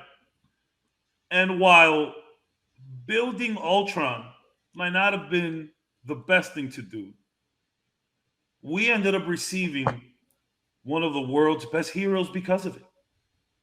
We also got one of the world's best villains. Well, depends on who you ask. Ultron might not be that person. So, while I do agree that Tony is everything he said he is,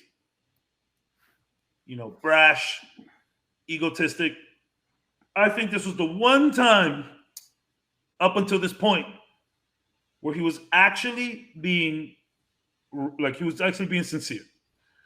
And then later on events after Infinity War, the first thing Tony comes down and says to Cap is, I wanted to build a suit of armor around the world.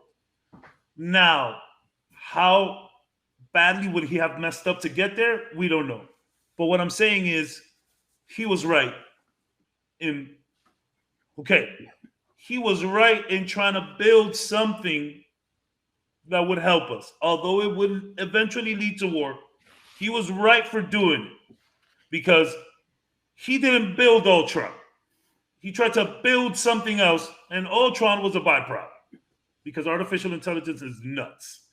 So, was Tony right for building Ultron? No. But was Tony right for trying to build a suit of armor around the world? I say yes. I'm done. What a lovely opening statement. Cap, the floor is yours. Just for a point of clarification here.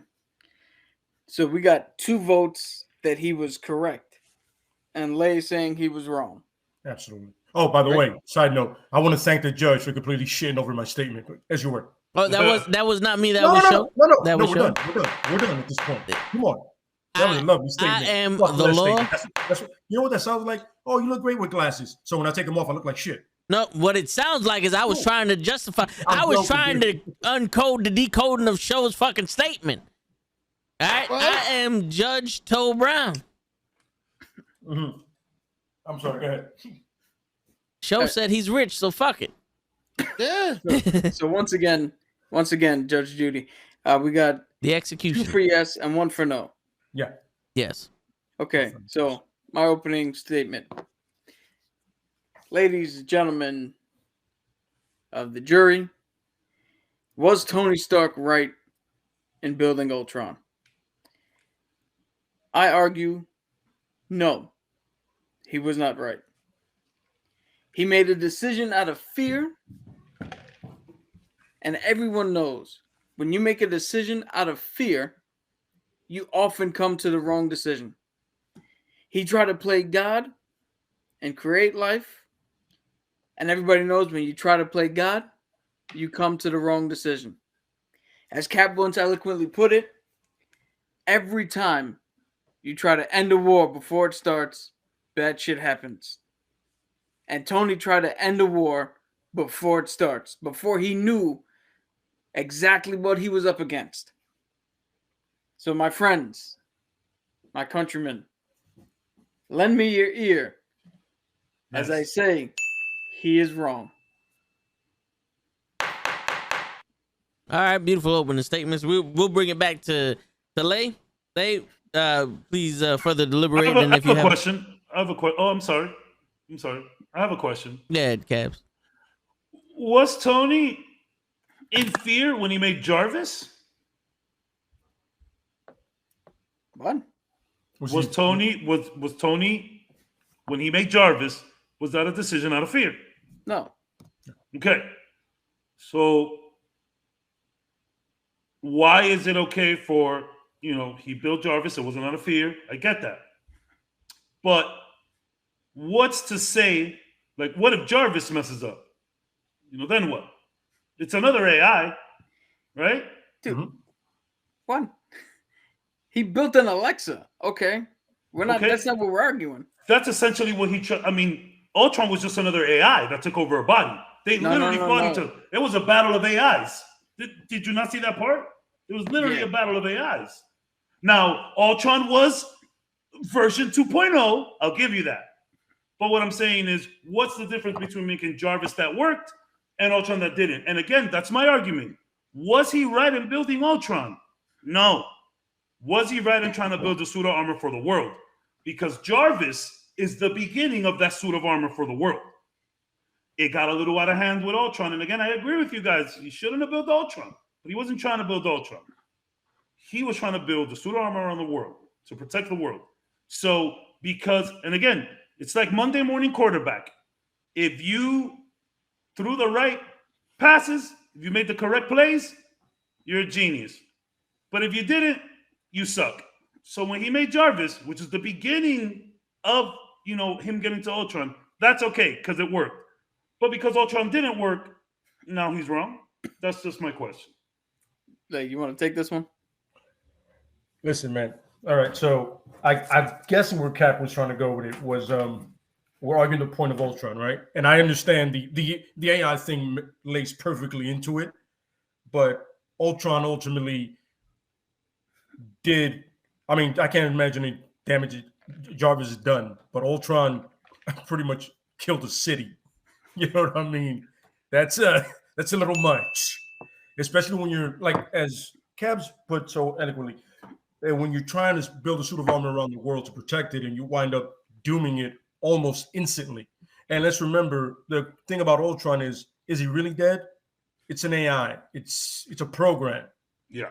He can transfer himself to anything at any time in a split second and still be around. So you essentially made a never-ending threat to the world.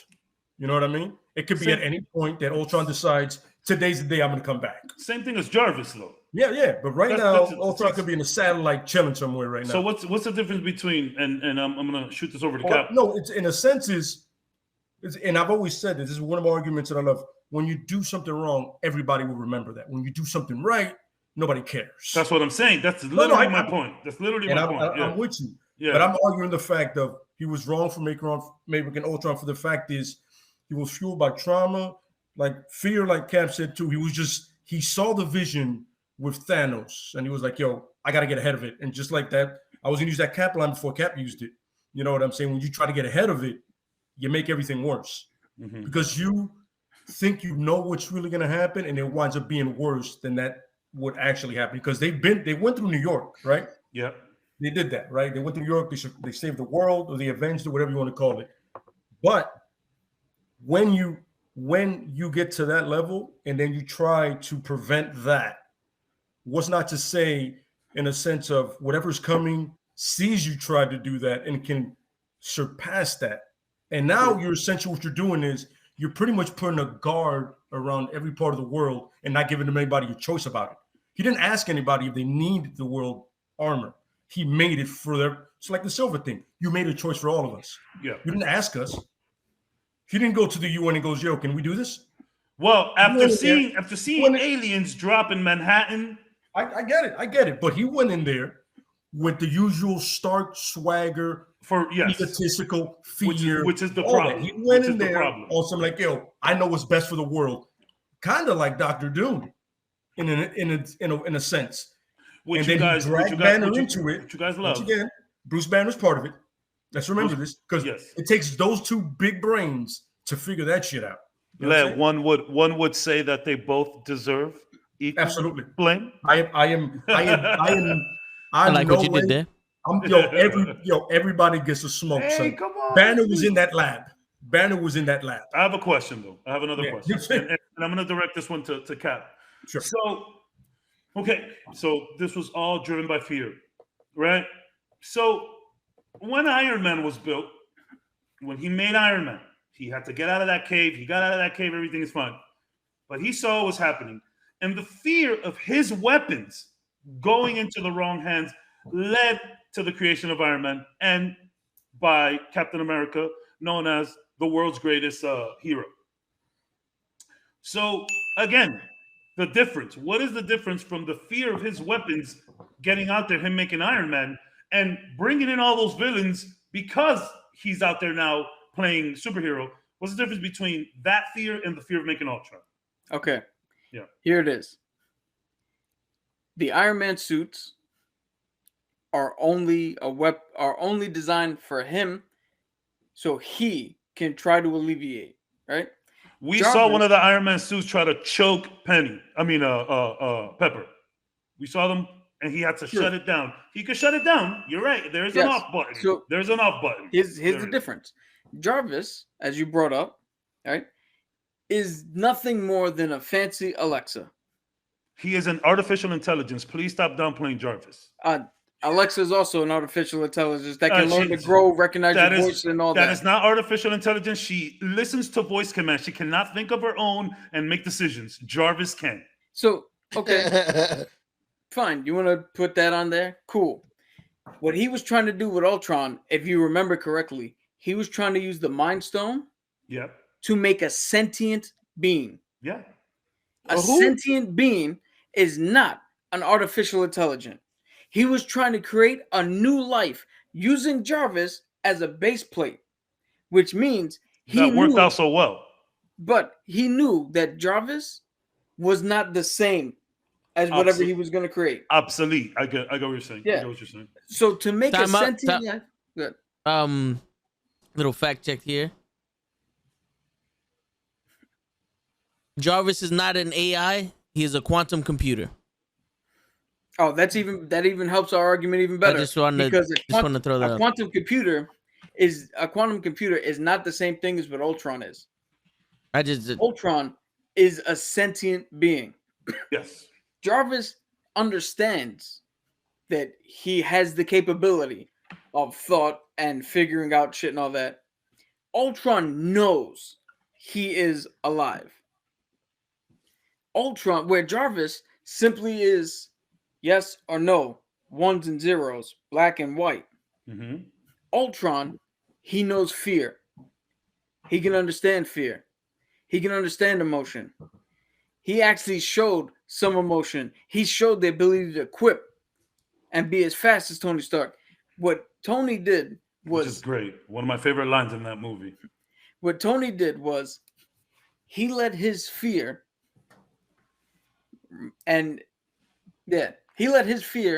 push him in a direction further than he himself and Mr. Banner were capable of understanding, because he did not fully understand the threat that was coming.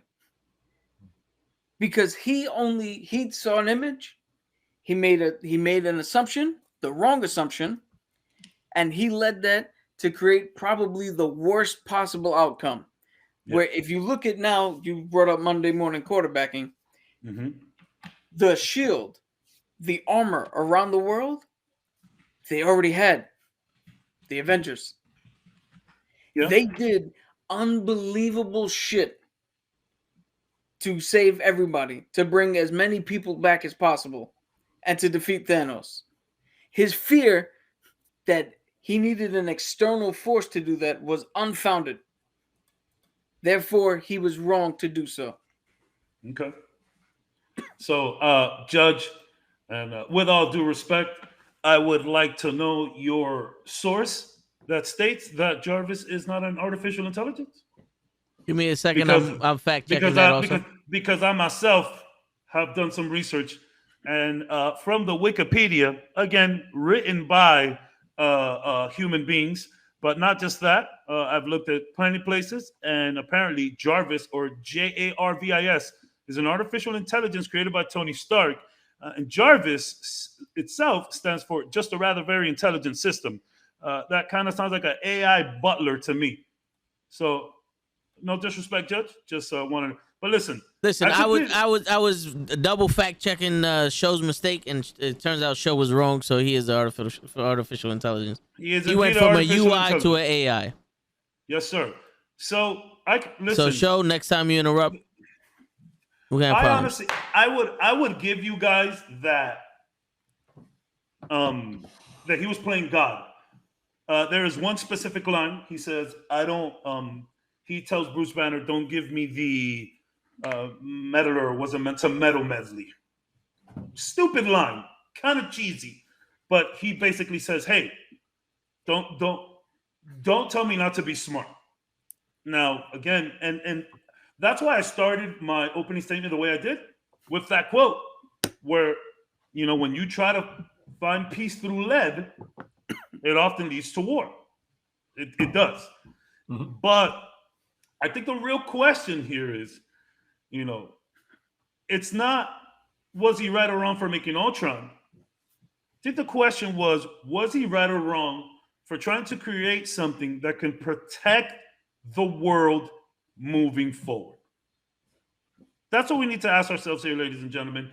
And we've seen Tony Stark on many occasions try to build stuff that doesn't work. Like I mentioned before, one of his suits, physically choked Pepper. Yes, it had an off switch. He could have turned it off. Great. But I think a lot of the things that Tony Stark does is not led by fear at all. It could be led by hubris. They could be led by his God complex. But ever since Tony Stark became the Iron Man, he noticed that we needed to end the fight somehow. And that was what he wanted to do the entire time. Captain America needs war, as people often say. So he's not ready to stop the war. He's ready to react to war. Tony's ready to stop war. And although it kind of didn't work out that well, his heart was definitely in the right place.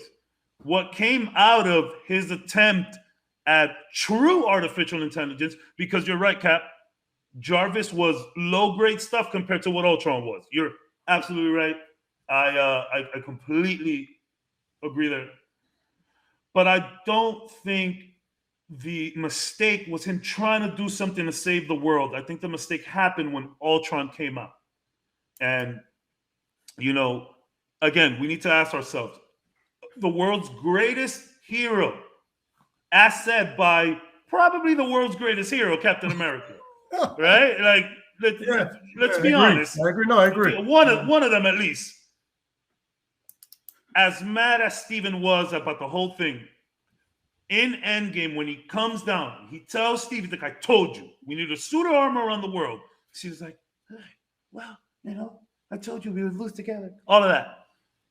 I completely understand where you guys are coming from. Tony Stark is a loose cannon. But Tony Stark is always a loose cannon, whether he's in or out of the Iron Man suit. I think this was just another failed experiment that led to some pretty big casualties. But the thought of goodness was there.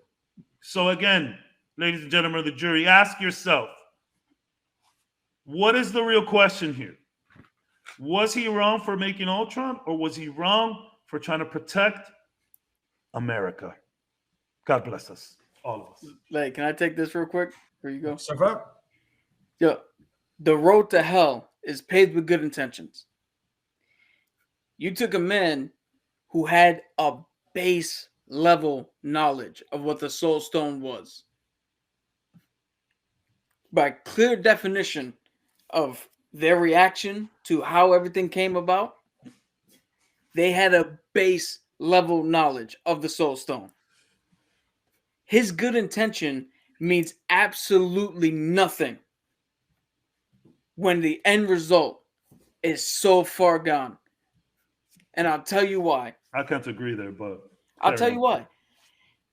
There was a scenario. There's a burglary. 2 houses down.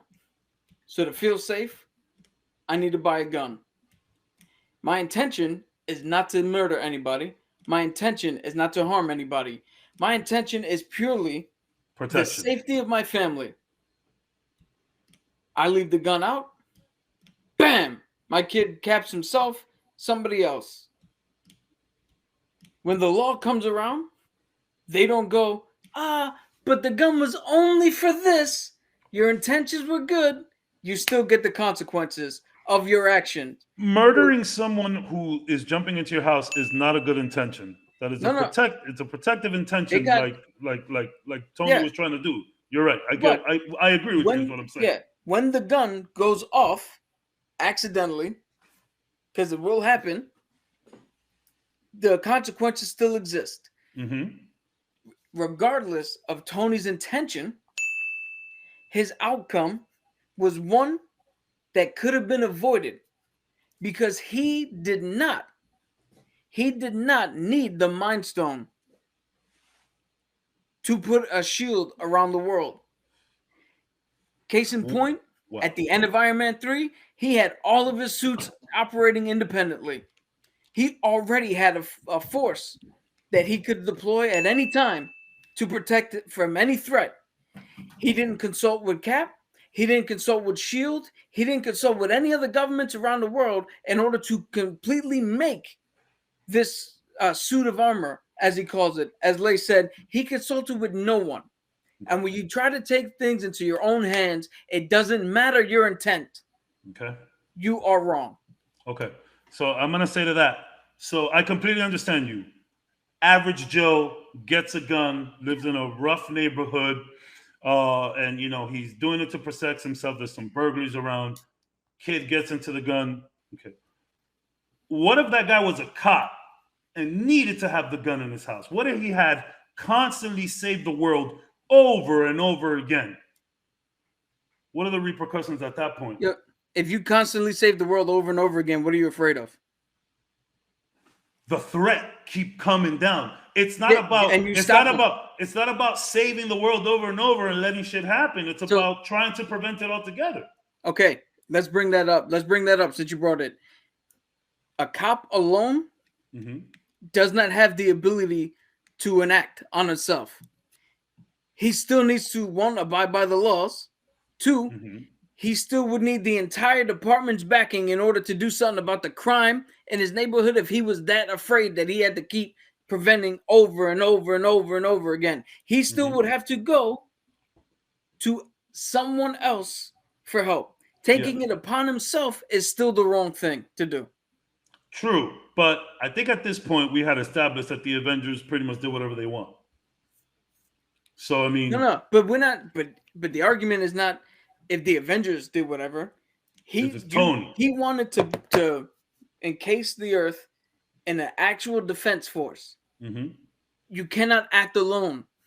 Even with Bruce Banner, you cannot take just 2 people and try to enact such a force like that. That is the wrong move every time. And Lay, if you want to jump in here, and again, so that's the again, and that not that it helps my point, but again, we're not mad that Ultron happened.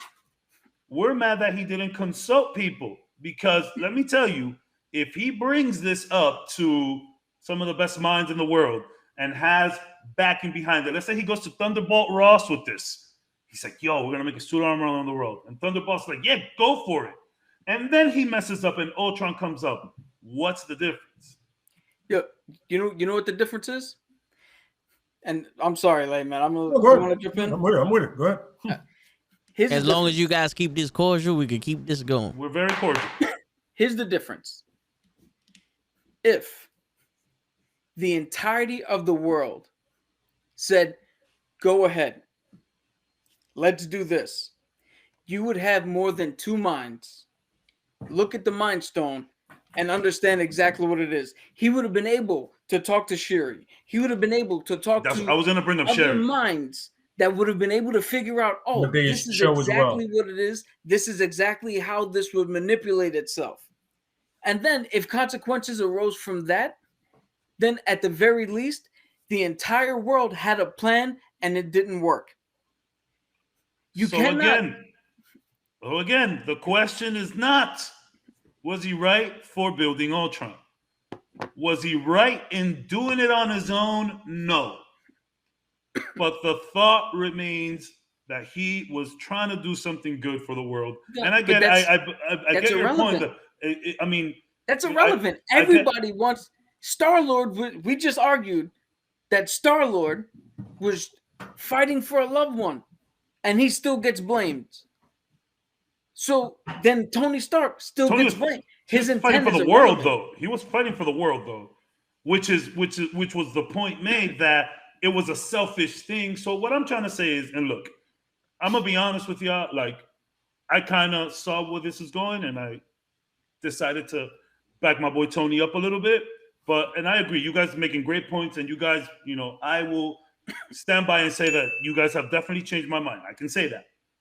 But I'm saying the real problem here isn't, or the real question here isn't, was he right for building Ultron? The question is, was he right for trying to do it on his own? And I think it's no. So, I mean, you still get some kind of, I mean, this is a superhero we're talking about. This isn't a bad guy. He has a little hubris. He's a little, wonky. But, I mean, he was Earth's greatest defender at that point. You know what I'm saying? Cap hadn't said it yet, but he was part of that. So I think had he acted accordingly, everything would have been fine. But because he did it alone and didn't get consent and other minds into it, that's why he's wrong. Can I call my first witness? Yeah, so you can call your first witness. Don't call Rhodey. No. I'm calling Daniel LaRusso. Holy shit. The Karate Kid. Yeah, why? Why? Daniel, I'm gonna. do you swear to tell the truth, the whole truth, and nothing but the truth? I have a feeling. I think I know where Cap is going with this. Me too. Yeah. Here's why I'm bringing this witness up, Mr. LaRusso. We have previously stated that Mr. Stark has saved the world multiple times. We have clearly seen that him and the Avengers were capable of handling extraterrestrial threats. I'm fucking up the city in the process. Right? Actually, it was only a few blocks. It wasn't really that much of the city. But anyway. Well, it doesn't matter, right? That doesn't matter. It turns to ash. Condensed. Yep. Cap. Mr. LaRusso, my question to you is, much like yourself, if you trained for 3 movies in a martial art to defeat your enemies, why the fuck are you still afraid? Much like in Tony Stark, if you have beaten back every single threat that has happened, why the fuck are you still afraid? If you've trained in boxing your whole life, and you see Mike Tyson on the other side, you're not gonna be scared? No. All right. There's a You difference. see Mike Tyson biting his fist. There's a difference between nervousness that can sometimes be useful in a confrontation and flat out bitch like Danny LaRusso fear. Your comments are all your comments are fueled with hate for Mr. Daniel LaRusso. Sir, he's badgering his own witness. He is, and Hey, permission to treat this witness as hostile. It's your witness. It's your witness. Show, you got a message. Would you like to elaborate on what's going on? You can do that, yeah, that's great. Show, would you like to elaborate what's going on? I know you got a message in the OBS. I did. I got a message on the OBS. Oh shit! Y'all sending me messages. Tony had PTSD. To elaborate. Wait a minute. What? All right, so you fucking know. We talking about the post-traumatic stress disorder. Is that what you're saying? Show that he had PTSD. That's exactly what I said. You see, I thought you wouldn't understand. I'm glad. Glad you came to your fucking senses. Would you like to elaborate on that, Show? According to the message. No, I don't. All right, so Lay, would you like to? Go ahead. Yes, sir. I just want to speak on 2 very dangerous things that 3 things that is very dangerous about Mr. Stark. Ego, fear, but most importantly, the need to protect something that's already being protected. I don't understand. I understand the thought, and Cab's right. The heart is in the right place. It absolutely is. I understand it, We but got to give him credit for that. you are on a team with a god, a super soldier, the best spy / assassin in the world. And Natasha You Romanoff. have literally a gamma. You have See a what you gamma did there. bomb. You have a gamma bomb, and the most accurate human being on God's green earth. I mean, you have a tactical genius, and then you're a genius, and then the gamma bomb, when he's a human, is as useful as the gamma bomb. As a genius. And still, You know what I'm saying? And still, Thanos was able to have. But I'm just what I'm Still saying Thanos- is. But that's all because of Peter Quill. What I'm saying is, once you get everything accorded, right, and then what do you happen? You meet what the most technologically advanced nation in the world. You meet his leader, a man who's also the 8th smartest person in the world, and then his sister is smarter than him. I'm the 7th. And then they have the rarest metal in the world Yes, that you you are, can sure. use. And then You are. who do you find there? Cap's best friend, who was a trained soldier and one of the best assassins ever, is a Winter Soldier. I mean, come on. You really need a suit of armor around the world, and you have this at your disposal? I mean, Do you clearly really there need was a suit of armor? there was like another couple movies that I'm demonstrated just saying that. Yeah, this. maybe. You won the first battle, and then the second battle you won is a battle you made. You made that battle, and then you fight amongst each other like a bunch of bitch asses. Great scene at the airport, though. Oh, yeah, absolutely, it's awesome. And then you bring in more heroes. But the point is, every time it gets worse, you find another solution, even when it's your mistake. There's another way. And it's never a suit of armor. It's the people. Like Cap said, I believe in people. So what you're saying is... I don't believe in Tony's suit of armor. I believe in the people that are around me.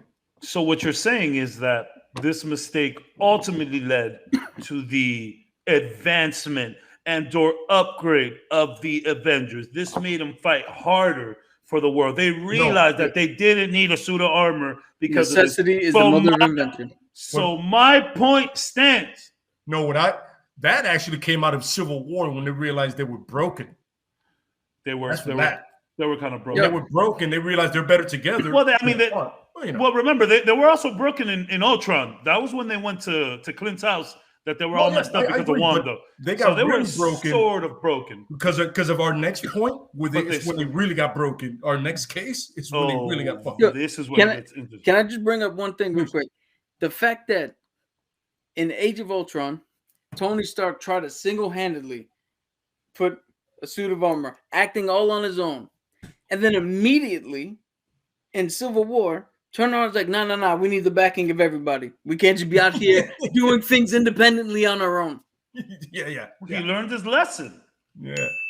But he's a hypocrite. Building Ultron was necessary. You tell the government, you can't have my suit of armor, and now you want to side with the government that you were fighting so hard against? And Iron Man 2, remember? He was like, you can't have my armor. You didn't want to bring him in.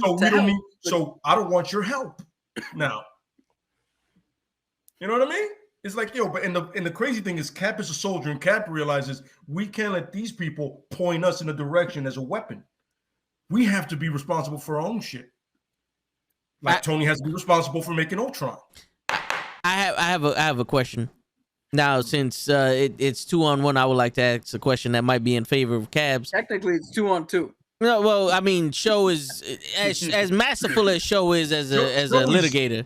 Show is simmering with the genius thought in there. I see it. Yes. It's in there. He's going to come out with a beautiful one. Show is waiting for the right time to strike. But I would like to ask. Tactical. I would like to ask a question. Tired running that wheel. I would like to ask a question, and maybe this will sway your opinion a little bit. But Tony Stark created Ultron, but Ultron also inevitably created Vision, and Vision became a strong weapon in defeating Thanos and all this other stuff and all that. So couldn't his mistake make a right?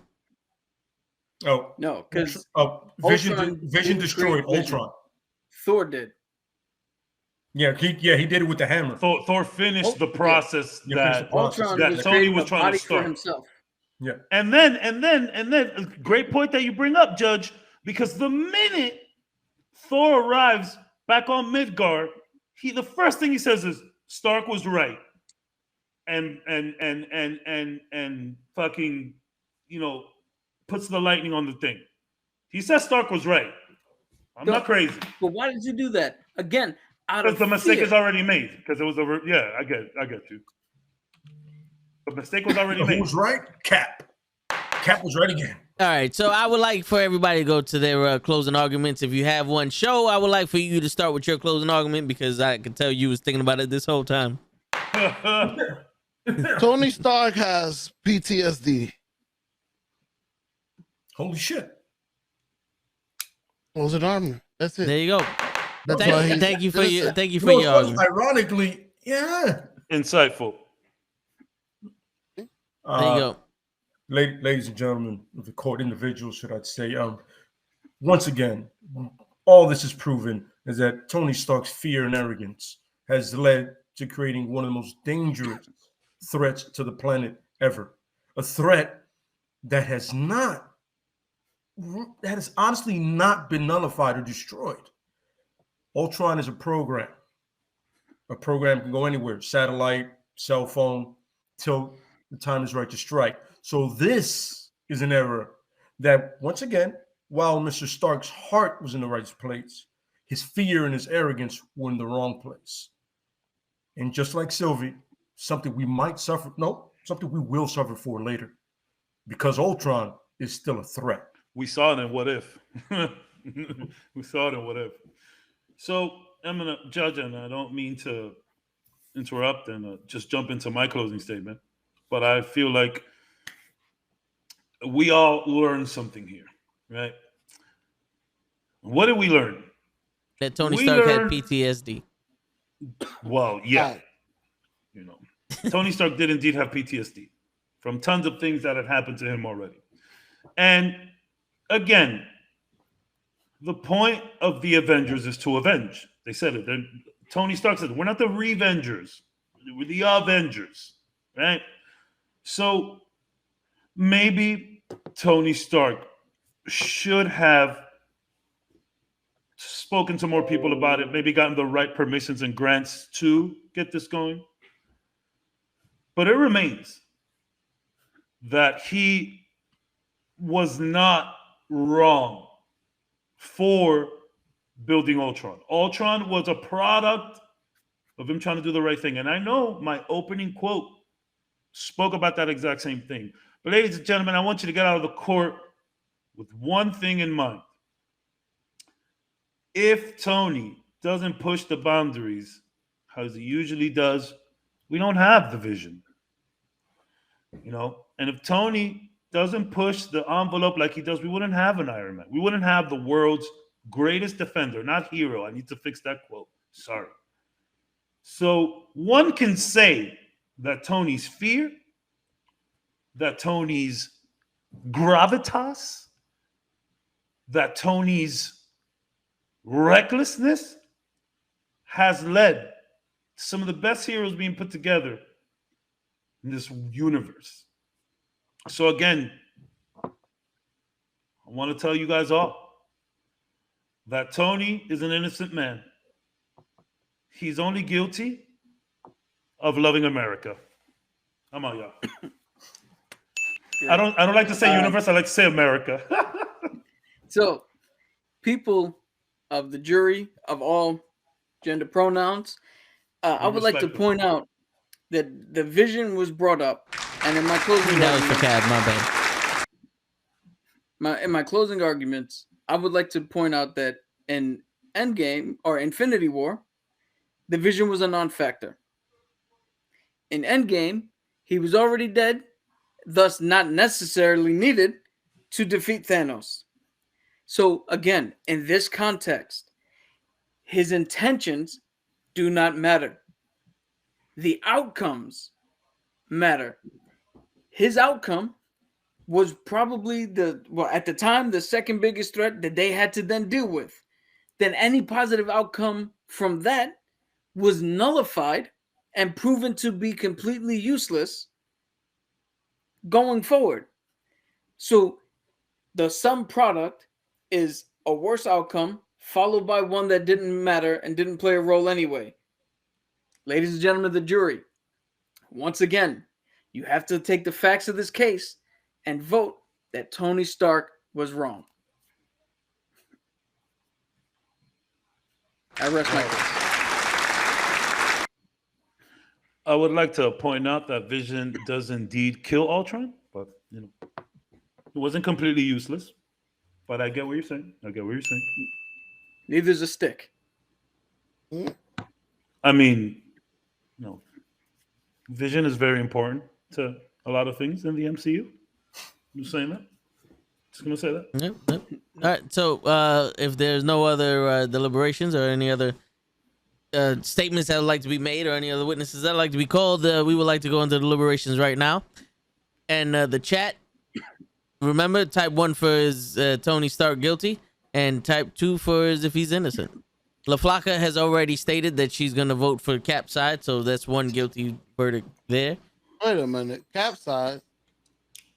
All right, guys, I'm off to work. My future vote is in favor to Cap. Please count it in.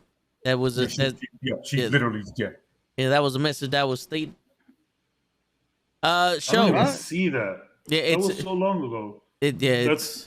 That's messed up. He's paying for witnesses. He's paying the jury. He picked the own jury. This is a jury of his peers, not Tony's.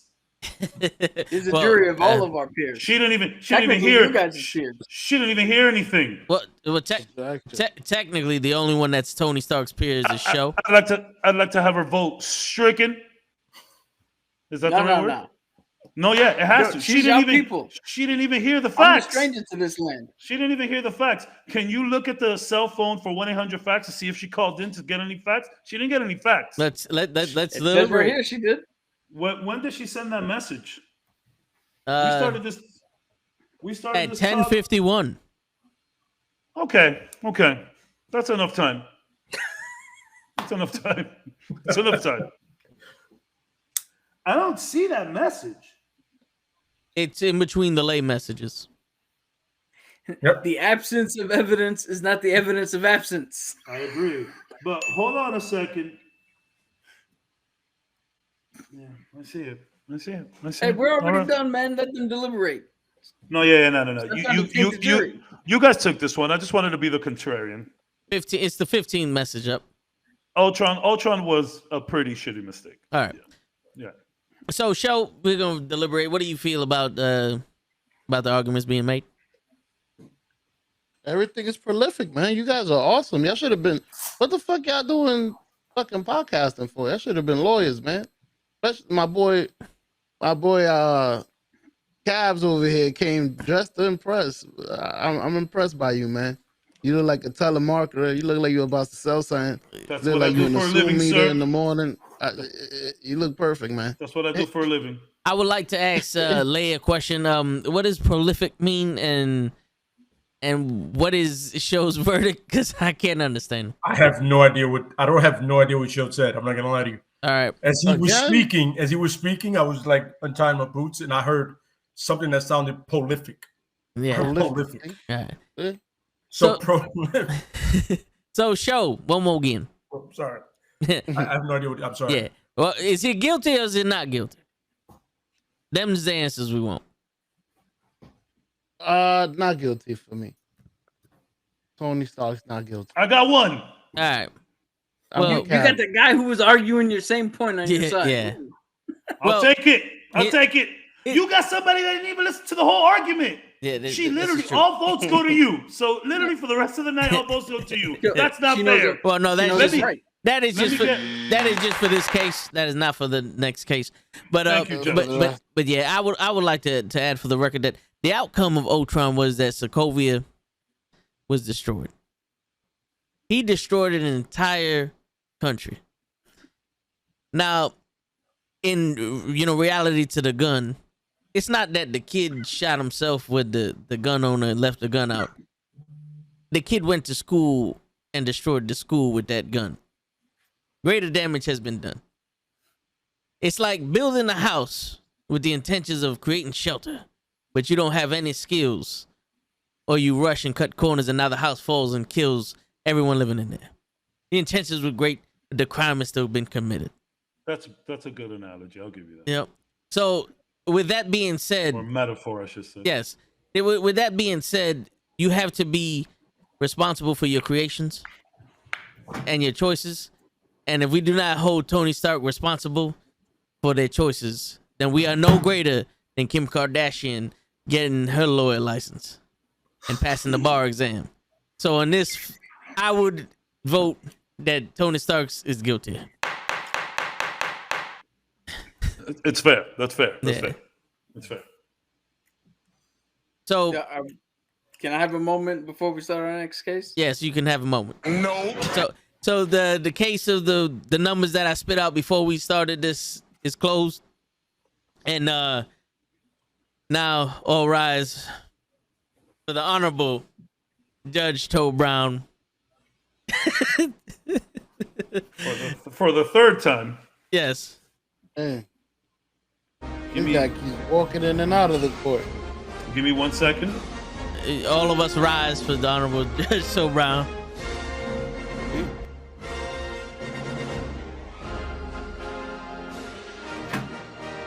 All right.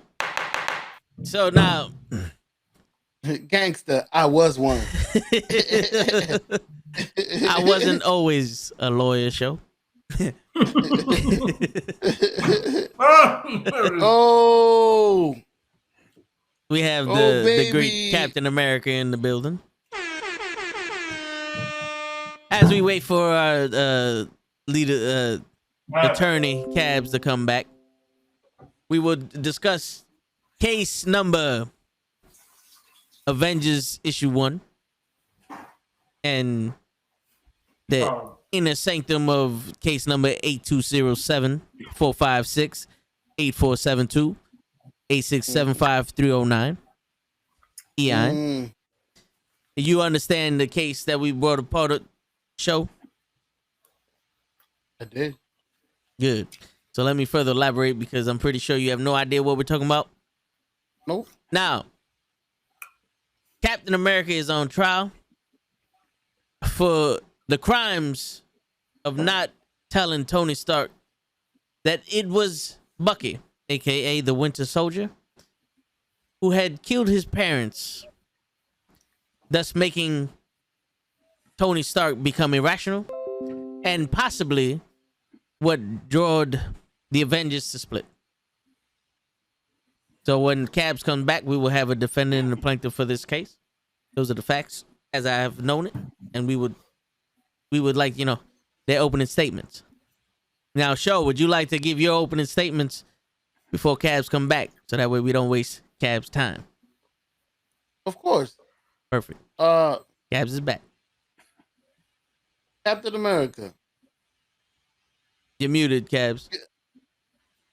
Sorry, Judge. I was in the bathroom beating myself up. I cannot lie today. No, it's okay.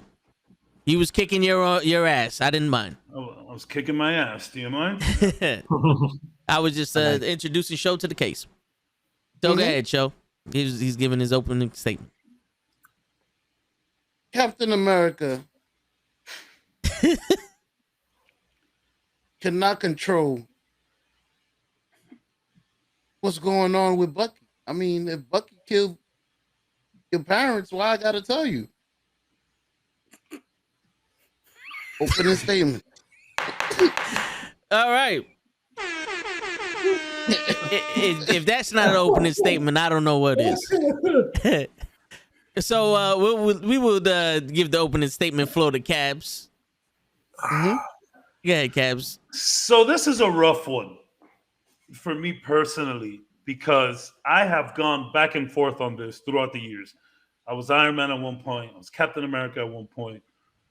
And, I think this question has a lot to do of when you asked it, because I feel like, I don't know, just throw a number out there, about 50% of people have probably changed their minds Jesus Christ, shut the fuck. from where Civil War was back then to where it is now. I being one of those people. All right. I was Team Iron Man back in the day. If you if you know that kind of information, you should definitely tell me. But again, this is a question about heroes and having a good place in their heart. A good heart. Captain America didn't keep this away from Tony to be an asshole. He kept it away from Tony because he knew how Tony was going to react, and he also understood that Bucky, the Winter Soldier, was under brainwash. And again, I got to be honest with you guys, I am down the middle with this, 50-50. But nowadays, after seeing Bucky and his story arc and everything he's went through, and seeing that one specific line in Civil War where Tony's like, "Do you even remember them?" He's like, "I remember all of them." After seeing that and thinking about that and seeing where Bucky is at as a character now, I am gonna side with Captain America. He didn't need to tell Tony, at least not then. At least maybe when the mission was over, when maybe Bucky was healed, So again, you have to ask yourself, jury, about good intentions. It's been my point this entire show. No pun intended. The intentions were good of Captain America. The intentions were good. He didn't want to tell Tony. He didn't want to mess up the mission. He could have told them before. There was things. I am going to side with Captain America because it was the overall good for the team to not say anything and, keep the party going. And look at what happened when they did find out. The band breaks up. So Captain America had the right idea in mind by not telling Tony to keep everything gelled and tight and cohesive. See? That's exactly what I said. Yes, this is what we heard. Yeah. Word for word almost. Mm-hmm. Cabs did use bigger words. I'll give him that. But yes. Lay, would you like to submit your opening statement?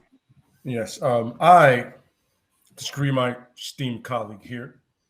I believe Cap, especially Cap, being who he is, knowing his character and knowing the man that he is, what he stands for, what he's known for. So he could have good intentions. The world knows him. You know what I'm saying? The world knows the man. And you would never think Cap would be one to lie to a friend. And not necessarily lie, more withholding information, but still. You know what I mean? Lie by omission. It's still a lie. Still a lie. You know what I mean? So I feel that the first thing you do is you got to let him know. I know the moment Cap went into S.H.I.E.L.D., when in the Winter Soldier, he saw that. Fury showed it to him right away and told him, this is what happened. Now, during the Winter Soldier, when he would have told him, it would not have affected Cap at all. Because remember, he's doing his own thing at this point for S.H.I.E.L.D. And no one knew Bucky was alive until that movie, until those events. True. Everybody would assume Bucky was dead and had no idea the true. I mean, at that point, Cap had no idea about the Winter Soldier, period, which is insane in itself. But once you find out it's Bucky, after the information is passed through, you have to understand Tony's going to react the way he's going to react regardless. Yeah. He is spontaneous, hot-headed, arrogant. So he's going to, you know what I mean? And apparently his good intentions don't matter. I'm salty. No. Okay. Hey. So, ladies and gentlemen of the court, individuals of the court, everyone here, understand this. The most righteous man in all of Marvel to keep something this drastic from a man he's considered his friend. This man knew this man's father and considered him his best friend after Bucky was gone, unfortunately. This is information you are privileged to and you need to pass on to the individual that needs closure for the death of his parents. Because remember, at this point, Tony had no idea what happened to them. Yeah. He just knew they died. But to know how, and especially who, is important. Because maybe Tony doesn't make the mistakes that he's made. Can I ask you a question? Len? This isn't like a combat type of thing. Mm-hmm. Because like I said, I've gone back and forth with this a lot. Mm-hmm. Back in the day, immediately after Civil War, I was on your side. right? Mhm. Have you ever been on the other side of this argument? I started right away with Cap. And like, oh, I get why You don't tell him. see the switch Oh, yeah, there. yeah.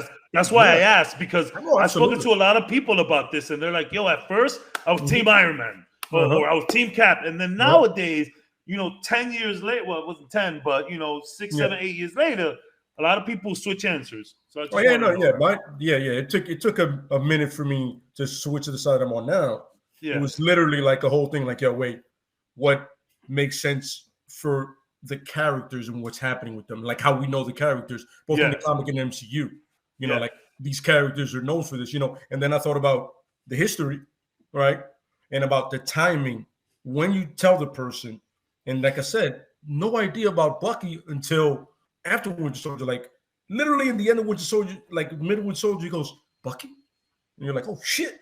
Yeah. The Winter Soldier is my best friend. That's crazy. Great. And then all of a sudden, all that stuff, amazing fight scene. And then all that stuff starts to unravel. At one point, even that he had done it before, at the end of Winter Soldier, Cap would have been like, shit, I told Toni. And now Bucky's alive. What happens when he finds out? Then Civil War is not only more heated at that point, because now they think he killed T'Challa's father, and now Tony's after him.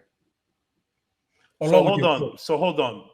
And I'm sorry to cut you off, but Cap didn't even. No one knew about the Winter Soldier in the MCU. I mean, not in the. Yeah, that's what I'm saying. Yeah. At that point, no one knew who the Winter Soldier was. Yeah. So the question here is, when did Cap find out? Yeah.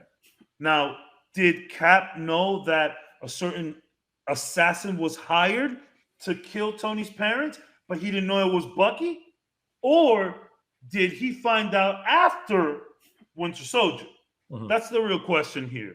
Because this is why this topic, I'm sorry guys for the indecision, but I'm super 50-50 on this because there's so much questions. And that's an important question, because if Cap didn't know about Winter Soldier, then he technically didn't know who killed Tony's parents. He knew someone killed him. So it's like, maybe, did he? So it's like, did he even need to say anything? Did he need to say anything at all? Oh, I felt once that information falls on your lap. So that's what I'm saying. When did the info fall under his lap? I don't know. You don't pull the Nick Fury and keep things from people. Well, look how it worked out for Nick Fury. Well, true. Also, we would like Cap's opening statement, but I would like to state out that after Winter Soldier, they did leak all the information out on the web. So it was kind of public information. So if Iron Man really wanted to find out, he could have maybe. But go ahead, Cap. We'll give you your opening statement. I wonder what side he's on. Me too. It's a mystery. We'll never know. Listen, man. Please inform me. I'm trying to figure it out. My great citizens of this jury, I have never wavered in my belief. I have been on this side since before the movie was announced. I will not let my bias interject here, because my opening statement... As he's wearing the costume. My opening statement is about a surface. It's surface level. I will get deeper as we go on, but my opening statement is surface, and it is as such. Stephen Rogers was right. I truly believe that on the surface, he was protecting an innocent man from rash and possibly unwarranted consequences, as seen in the fight between Toni and Cap. The fight for the innocent is the right call. Being controlled, manipulated, or otherwise coerced leads to that person needing a very diligent and vigorous defense. Now, Cap knowing of the Winter Soldier, but not knowing who, is not enough information to give Tony Stark. Exactly. Cap would never go without full information. That's what I'm saying. Once he finds out who the Winter Soldier is, he now knows that it is an innocent man. You cannot lead an innocent man to a slaughter. That is my opening salvo. Jesus. That should. Jesus. Word. Way to Show- start it. Would you like to deliberate first? Hell nah, not the way he just came in. Shit, guilty. You have any witnesses? No, I don't. Wait a minute, you supposed to be on my team. You got any? Are we calling any witness? I'm by myself. You got me defending this guy. I'm not. Oh. I'm asking you for your opinion. He's You the know- bailiff. He's the bailiff. Yeah. Exactly. Show. Just sit there and we'll let Lay call his first witness. Yes. Perfect. James Buchanan Barnes. Oh shit! He just be Oh, calling everybody up shit. there. Jesus. For the record, Christ. let the record know that's Bucky. That is Winter Oh, Soldier. okay. That is the I Winter thought it was a Soldier. drink, Well, Buchanan. now he likes to be referred to as James Buchanan Barnes. And Yes. He did nothing wrong. But in actuality, Mr. Barnes, are you not, or were you not known as the Winter Soldier that through history completed some of the most famous and most heinous assassinations in the history for the gain of political power of the Soviet Union and Yes, or their allies and Hydra? Yes, I was. Mhm. Exactly. Mr. Barnes, did you or did you not murder Tony Stark, Howard Stark, and his wife? Martha. Because possession of the original Martha. super soldier serum. Yes. Yeah, don't matter to me. All right. Mr. Barnes, do you remember murdering them? I remember all of them. I got you. Mr. Barnes, would you say, in your own words, you're responsible for all of those murders? I remember all of them. He has admitted plenty of times that he is responsible. He does remember them. In fact, in Civil War, as they're going to the base where the other super soldiers are being held, he says it out loud. He goes, "It wasn't you, Buck." And Mr. Barnes, what did you say? But I did remember all of them. That's what he said. I think he said that Mr. 3 times in Barnes. the movie. Yeah. Do you hold yourself was the only accountable lines he and had. you feel Mr. Stark should have known that you murdered his family? As for, you're the only one that can bring them closure. Besides Captain Rogers, even though he withheld the information from a fellow friend. I think so. Mr. Barnes, thank you for your time. Oh, can Go, I- go, Cap, go, Cap, go. And I believe this is correct. Sergeant Barnes.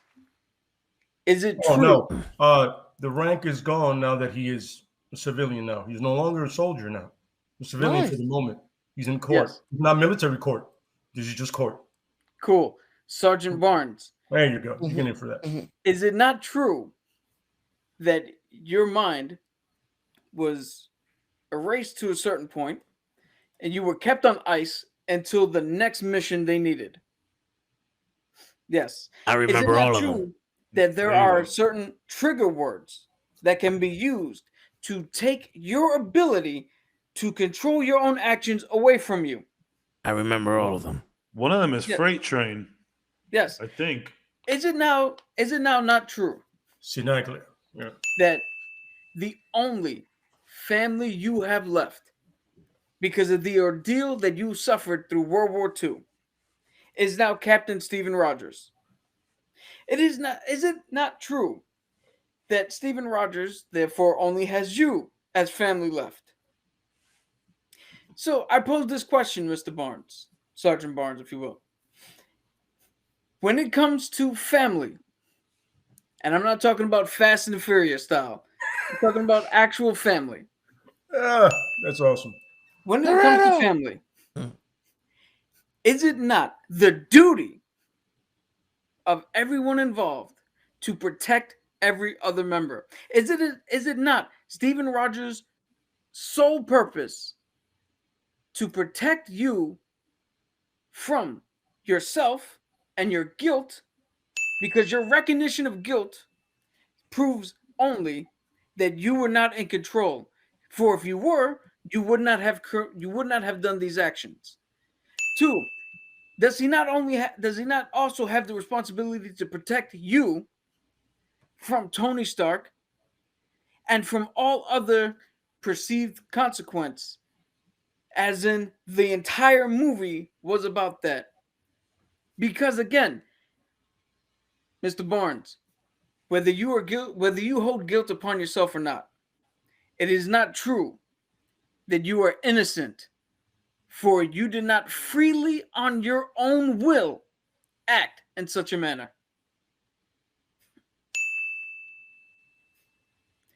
Your Honor, I'm done with this witness. Kaz, would you like to question the witness? I would not like to question the witness.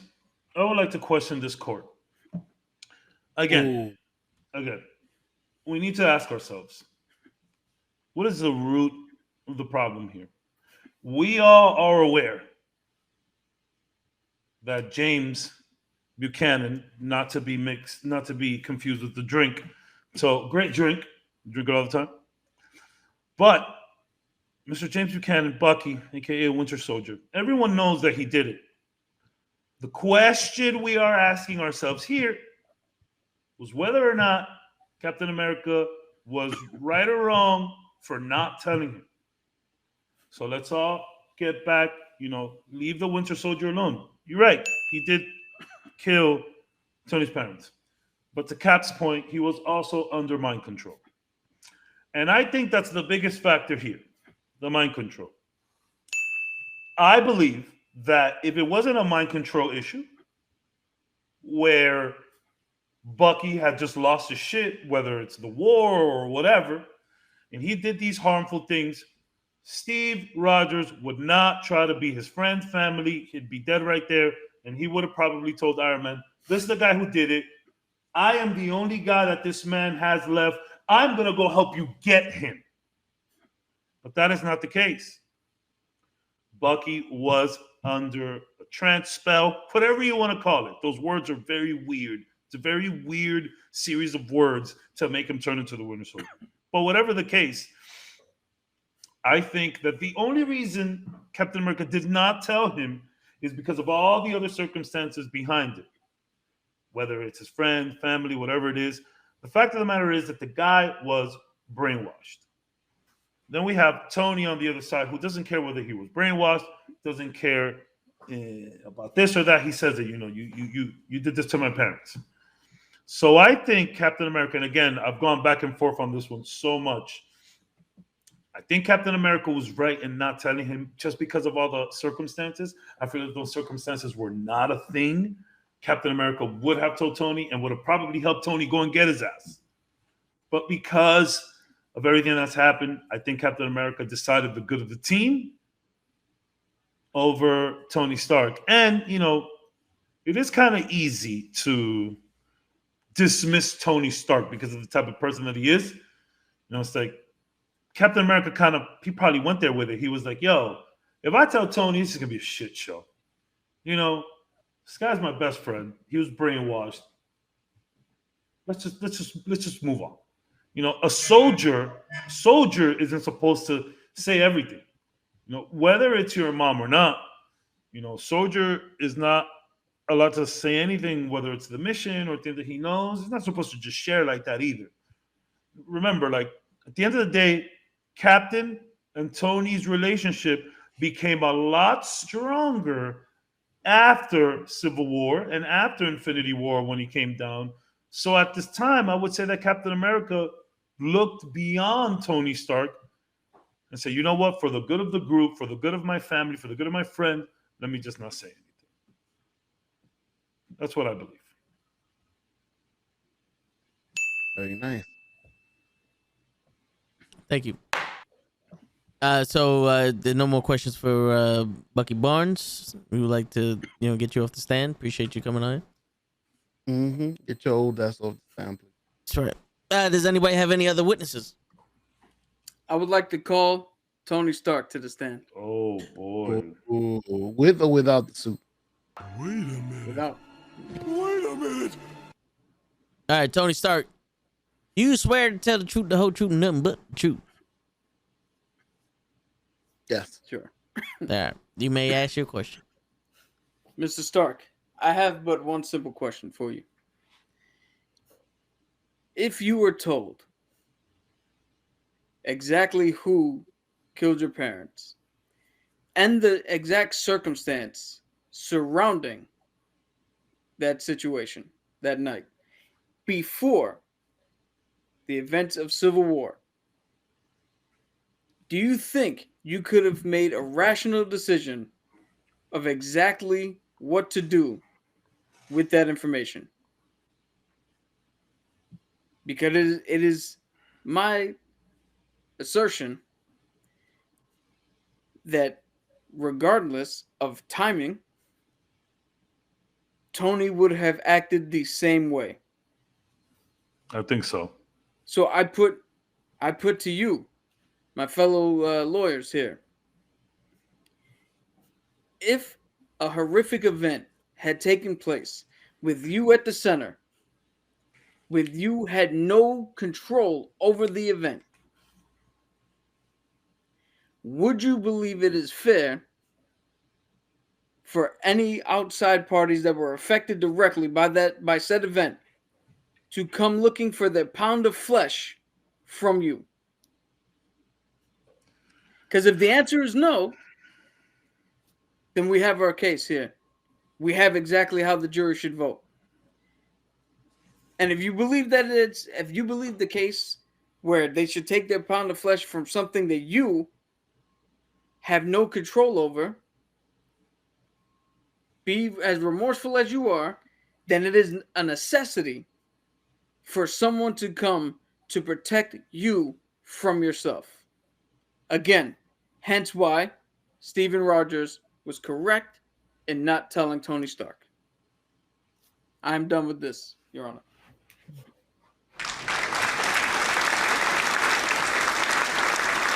So I'm to assume those are your closing statements? Yeah. Mr. Stark, Oh, guess not. how long have you carried around the deaths of your parents, not knowing how they died, not knowing if somebody killed them, it was just a freak occurrence? Objection. I would like to state for the record that he was under the assumption that they were in a car crash. So he never Understood. questioned the method in which they died until this point. That's true. Let the Understood. let the record show that the parents were killed in the car crash, to Tony's recollection. Understood. Now, Mr. Stark, in many ways, you felt the car crash was the way that they died, according to my esteemed colleague here, correct? Now, finding out there was more diabolical way of it happening to your parents. And this is completely hypothetical. Would you, as a child, would you, as a man growing up with this Whoa. trauma in your heart and your soul, want to know how and who? But most importantly, True.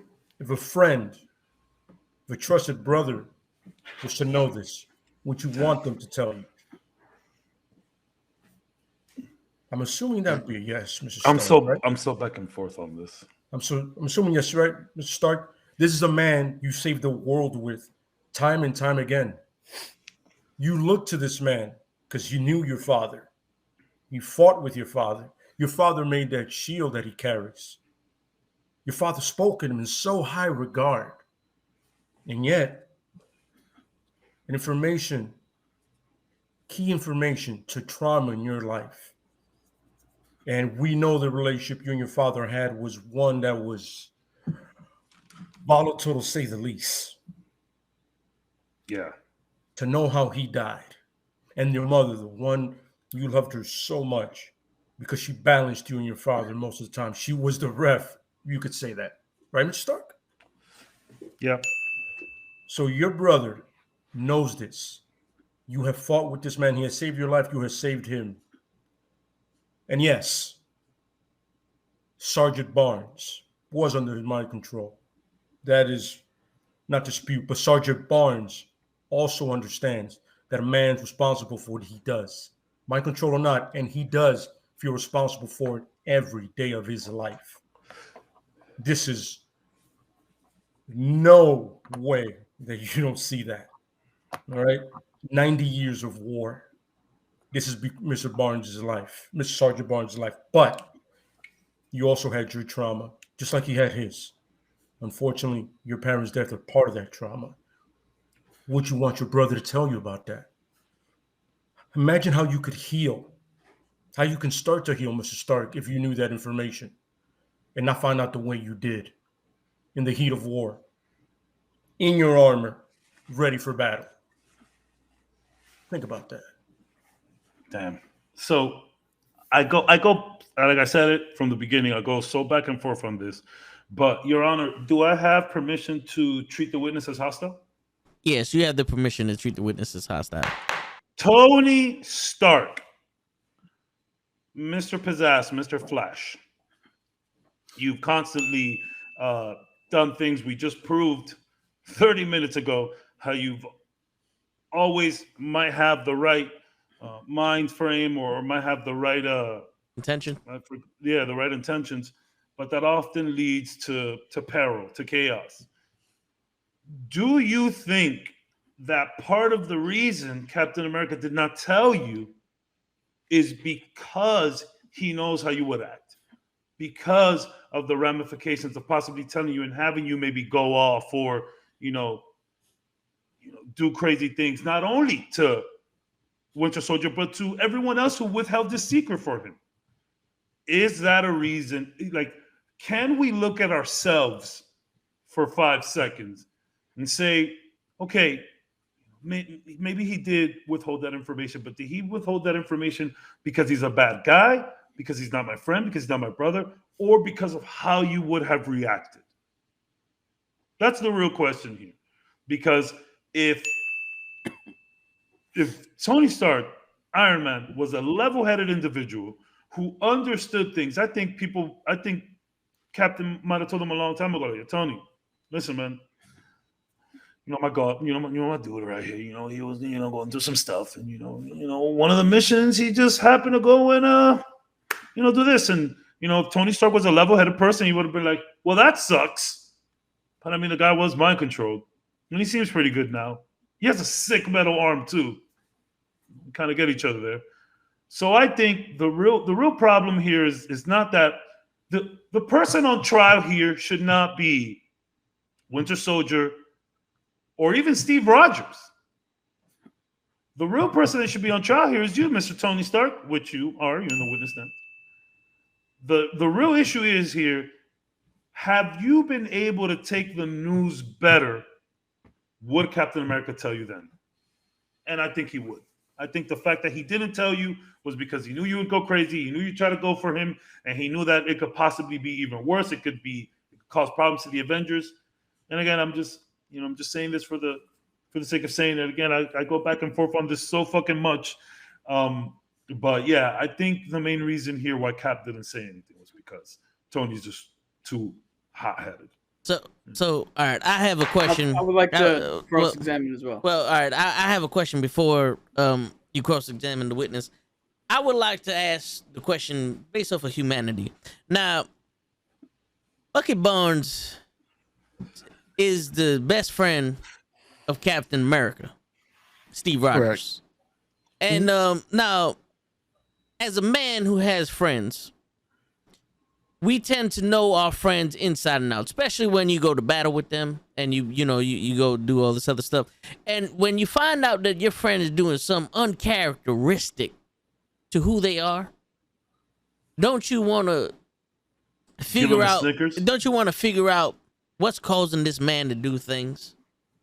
Now, and if you find out that your friend, your old time friend, killed the parents of your new friend, of the son of one of your friends, and you go, this ain't Bucky Barnes, this ain't my friend, why he do that?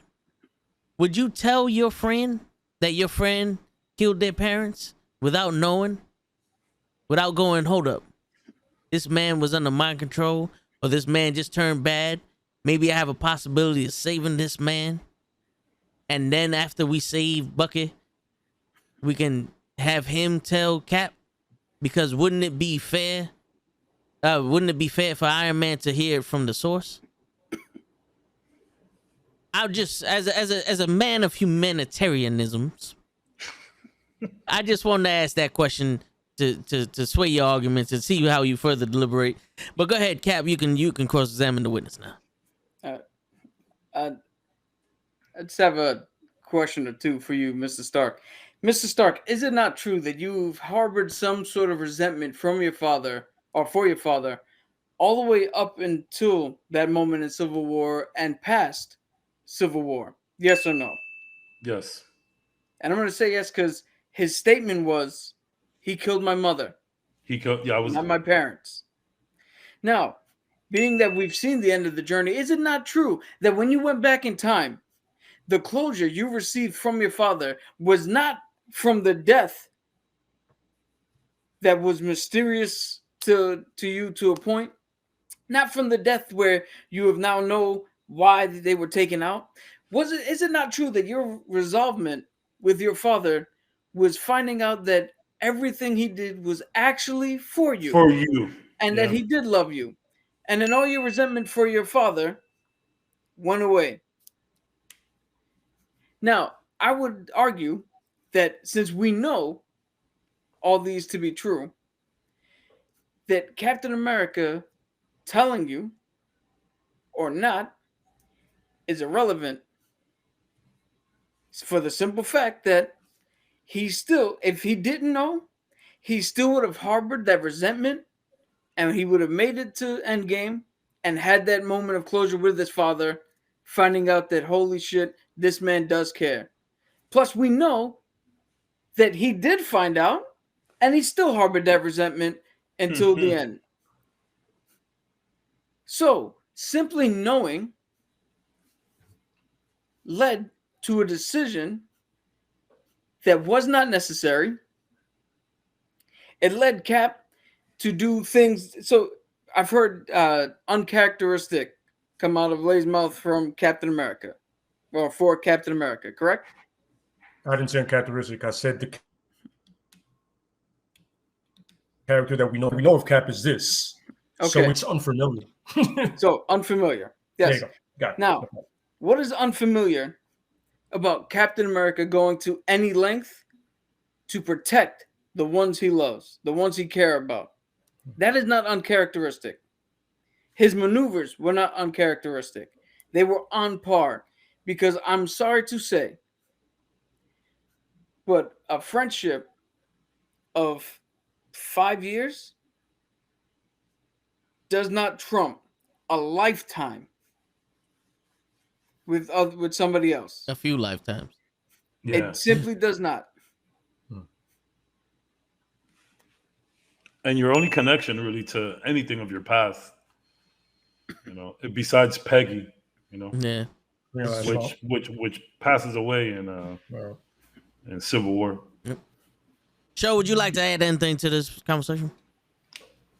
Bucky is guilty. So is Cap. I'm gonna take this off because I'm about to pass out. Tony Stark has PTSD, correct? And I don't want to add anything else. Everything is perfect. Well said. Well said. Perfect. Did you listen to any of the arguments? That was phenomenal. Yes. Yeah, I did. That was phenomenal.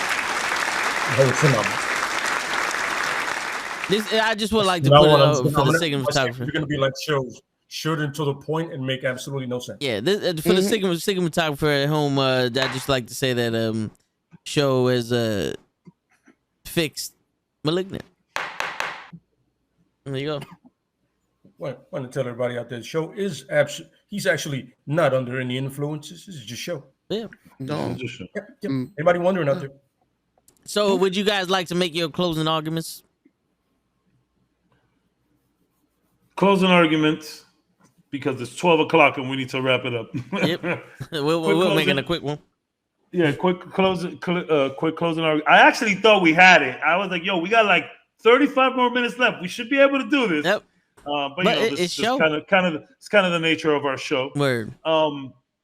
But yeah, I'm gonna say again, fair point. I get both sides. I would want you to tell me about my mama, but I also understand the person that I am and understand the ramifications of you telling me and how I would react. And I feel like that is what is really at core here. It's the real problem. The real problem, you tell Tony, he's gonna lose his shit. Like the average person would.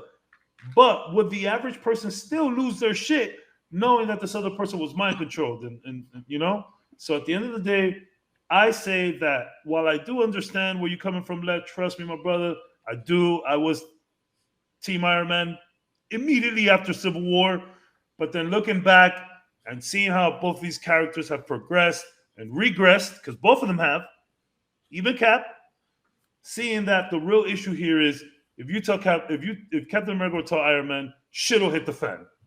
In a stupid, you have potentially another Winter Soldier out there. You know what I'm saying? Imagine telling this to Iron Man like pre some of these events with the relationships and what Iron Man has done. He could have fucking lost his shit. What if we have a Superman situation here? Where he just loses his way with all this technology. You know what I'm saying? So I think Tony needs to look within himself a little bit too. Like, yo, maybe if I was such a dick about things, he would have probably told me. I am done, Your Honor. Nay. I would say the integrity of two soldiers would mean a lot, especially one that considered himself the way he is, but especially Bucky. Shots fired. Mostly the fact that Bucky has legit said, I did it. Under my control or not, I am responsible. I pulled those triggers. You can see in Winter Soldier when he went to see Nakajima and he finally told him, I didn't have a choice, but he told him. You know what I mean? He had closure for a lot of people. And even Tony's volatile, arrogant self deserves some kind of closure sometimes. You know what I mean? Especially from two men that the rest of us see as honorable individuals. I don't look at Cap any less because he didn't tell him, but I would expect more. Oof. Towards Tony. That's even worse. I mean? You're disappointed in him. I would expect more from Cap towards Tony. You know what I'm saying? Tony's not a fellow soldier, but he is a fellow warrior in the sense of they have been on the field of battle together. Sure. You know what I mean? And I get protecting your best friend. I'm all for it. But the expense of another friend, that's kind of tough. You know what I mean? It's tough. And I get that he had his closure before, his closure afterwards in the time traveler. But I'm talking about in the moment. You can tell him. You literally battled with, you went to war with this man right next to you, and you knew it, and you never told him. And the guy that did it holds himself responsible, even though he really doesn't have to. He legitimately has the best get out of jail free card. I was under mind control, but he still has the human decency in himself to go, yo, listen, it was me. I did it. I did all of them. And I remember them. Like he said to the little girl, you're going to remember everyone you killed. Yep. And he remembers it, and it weighs on him every day. You know what I mean? I'm just saying is, from the guy I read in the comic books and the guys I've seen in the shows and stuff like that, in the cartoons, I would expect nothing but 100% from Cap. I'm not saying he's wrong for not doing it. I'm just saying I would expect better from a guy I hold on a certain level. And even Bucky has that decency because he's going out there and telling everybody, yo, listen, I'm sorry. It was my fault. I did it. I don't expect you to, but at least you can have closure knowing their death was not their fault. It was mine. So, yeah. My closing argument is as such. Ladies and gentlemen of the jury, as pointed out by my esteemed colleague here. Damn, I can't see it. My bad. As pointed out, James Buchanan Barnes spoke with the older gentleman and actually gave him closure. What is that? Judge Toe Brown. Oh. That's really and funny. actually was able to give him closure as to what happened to his son. The opportunity for Mr. Stark to have said closure was given Steve Rogers tried to explain. And before James Buchanan Barnes had the opportunity to explain himself exactly what he was feeling, what happened, to give Toni that closure, Toni said, and I quote, "I don't care. He killed my mother." And they immediately fought. Tony Stark was never going to accept that piece of closure, regardless of when you told them. So to prevent what inevitably happened, certain information that was not needed was withheld. And I say it wasn't needed because in order for closure to happen in an event like this, both sides have to be ready to sit down and deal with To the accept. situation. To accept, Tony yeah. Stark, as evident, was not ready to do so. That's the only reason why I'm saying what I'm saying, because it's like it's Tony, bro. You I mean, tell it Tony he's didn't- gonna spaz. It didn't But help. I understand. But I It didn't help understand the why way he he was found spaz. out. It didn't Well, help yeah. the way he found out. Well, Yeah, that- Like he's literally just on some. well, to be Wait, honest, that's. That's that road. I know Yeah. that road. He's also like, yo. Hold that's on. shit. to, There's only to one be person here with a metal arm. Let That's one me person get here this with a metal last in arm. here. Let me get this last in here. No, go So ahead. you just said it didn't help to find out. The that way The he way found he out. found out. The Yes, way the he way he found found The out. way he found out. But then a minute ago, you The lauded base in the Soviet fact, Union. you lauded the fact that James Buchanan Barnes afforded another gentleman his closure. Yeah. But you did not bring up the fact that he befriended this man for how long before he told them? What's worse, being fresh out, finding this information, and trying to get an open dialogue against somebody who doesn't want it, or befriending the man, gaining a level of trust, and then shoveling this at him? So if you're not mad at that, you can't be mad at this. Oh no, you get it wrong. At no point did I say it was right what he did, but he did do it. It took forever. Don't get me wrong. But now why But- not But afford in him? the sense of finding out in a Russian base in your armor, literally a weapon that can destroy both men that are with you, and you see it live and in color instead of somebody just telling you, "Yo, this happened, dude." But- You're literally on some. But "Oh, why? look, But why make the argument that I Cap have needed to a tell him that? cannon on me that I'm going to point at this man's face or his arm because he blew it off." Yeah. But why make the argument that Cap needed to tell him sooner? I make the argument When- because if you do it sooner and you can find immediate, possibly. But in the way he found out, it drove him back. The way he found out, he literally goes, The way he found The out way he this I found have out- this yes. power suit. You killed my mom because nobody cares about the father anymore. Daddy was Rolling Stone. Yeah. So you're like, he was. I'm gonna blow his head off. And I'm not saying befriending Nakajima was the best move, But we but did- Bucky is horrendous at this, and we've seen it in the show. He sucks at all of that emotional shit. He's so socially Horrible. awkward. Again- He's Yeah, he's so also- awkward. they didn't know. I trust people. Really? How He's come you're not doing picking this- up the phone call from the he's one doing the guy that's staring alive thing that you again. know? Yo, The one Again- guy that you know that's alive, he's not picking up the phone call from that guy. we can ascertain from the movies. Well, I know, yeah. You can say that semantics Cap- all day, yeah, no problem. Yeah. But Cap did not know that Bucky was mind controlled until Civil War. And you can't go to somebody with part information. You got to have all the facts before you try So to here's a defend question. somebody. Here's a question. Who is Cap to withhold information from somebody? That's some Nick Fury. That's some Nick Fury shit right there. Said That's some the Nick Fury man- shit right there. Said the man who just in our last argument withheld information from everybody and tried to create sentient life. Tony Oh, no. Stark is not innocent of this. Dude, No, I'm not saying he is. yeah. I'm not saying he is, but Tony Stark is not on trial here. It's not. Yeah. It's Cap. Cap is on trial. Yeah. See, I'm arguing what you did last time, talking about, this is the point. Let's stick to the point. This is Cap's. This is Cap's era, not Tony's. Yeah. And I remember the last one I was arguing with you. Tony was wrong for not letting the world know. Cap is wrong for not letting Tony know. But this Yeah. is a different situation. Cap did not have all the information to tell Tony. But did he know Winter Soldier killed his family? Because But here's the he's thing. looking at him like, yo, I knew. But what purpose would it serve to turn around and go, hey, Tony, Winter Soldier killed your family? And then Tony goes, all right, let's look into it. And then what? Saying. Then you turn around and be like, oh, it was Bucky Barnes. Okay, so Barnes is dead. That car crash has fed a lie to you. Somebody lied to you about the car crash. The truth. Tony Stark should have been forward of upcoming about, yo, we have the Mind Stone and we're working on it.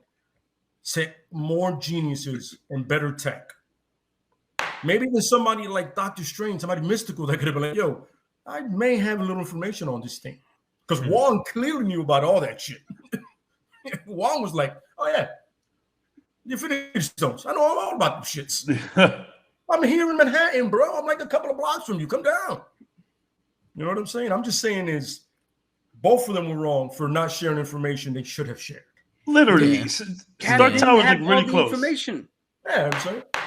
All right. So tell me, what if Cap? Here's the difference. What if Cap said, Tony, Winter Soldier killed your parents, and Tony went okay and did what he always does. Don't tell anybody. Goes off, finds the Winter Soldier. Bucky's sitting there going, yes, I'm repentant. I did this. Iron Man kills him. Then we come to find out he was innocent. He was mind control. Now Tony has killed an innocent man that he could have learned to forgive. And now Cap is sitting there going, oh, you killed my best friend who was innocent. Now Cap is not just going to beat his ass and leave the shield. Cap's going to murder this dude. You think Cap would murder Tony? Yes. Wow, okay. Dude, did you not see how much veracity he had in fighting Tony to try to keep Bucky alive? Now imagine Tony kills Bucky. He could have. I mean, he looked like he was gonna kill him, but then he just took out the cord. Yeah. But what I'm saying, the outcome of giving information, partial information, is way worse than finding the information out and then trying to come up with a way to get both parties to sit down and look at this from an objective angle, which is hard to do. They're both already. It shows sleeping. Yes. Bucky gave that old man. Gave that old man a chance. Oh, I'm not. Even though I argue that point, Bucky gave that old man the chance to show for that man to see who Bucky truly is before he said anything. Mm-hmm. And even then, whatever happened with them happened. Like, what do you mean? What do you mean? Like, he could have broken the screen or something? Like, he let it happen? Is that what you mean? Like, when he he's talking about when he told Nakajima. Yeah. Okay, gotcha. He did it after revealing himself as a person to this man. Mm-hmm. Again, that wasn't afforded because Tony Stark did not want to hear it when he found out. Mm-hmm. But giving him partial information beforehand does nobody any good. In the same way that in the last argument, if Tony Stark would have just went up and went, hey, world, I think we need to put a suit of armor around this place. They all would have looked at him and said, okay, cool. What's your plan? And then he goes, I don't know. That also does no good. So wouldn't that everybody could come up with a plan together?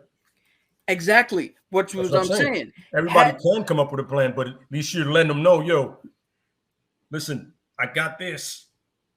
You know, what do you want to do with it? What was the fatal flaw? Tony didn't fully understand what he had. And what I'm saying, once Cap fully understood what was going on, there could have been a moment where they've come together and hashed the shit out, and it didn't need to lead to this. And yet he found out the way he did. That one did. Yep. We forget that was based on Zemo and not like. Yeah. Zemo was a win, as I was going to call, but the time got cut down. Yeah. All right. So show we're gonna have to go into deliberation. We can't trust the chat to plead guilty or not guilty. 1 for guilty, 2 for not guilty. But it's gonna have to come between me and you, show. And since I can see that you have been listening voracically. We need look at what Pooty said in the chat. What is the ESPN is going on here? You see, that's what I felt like. Yeah. So, show what is your opinion on the matter? What do you think? He's guilty. According to Lay, he killed Hiroshima. So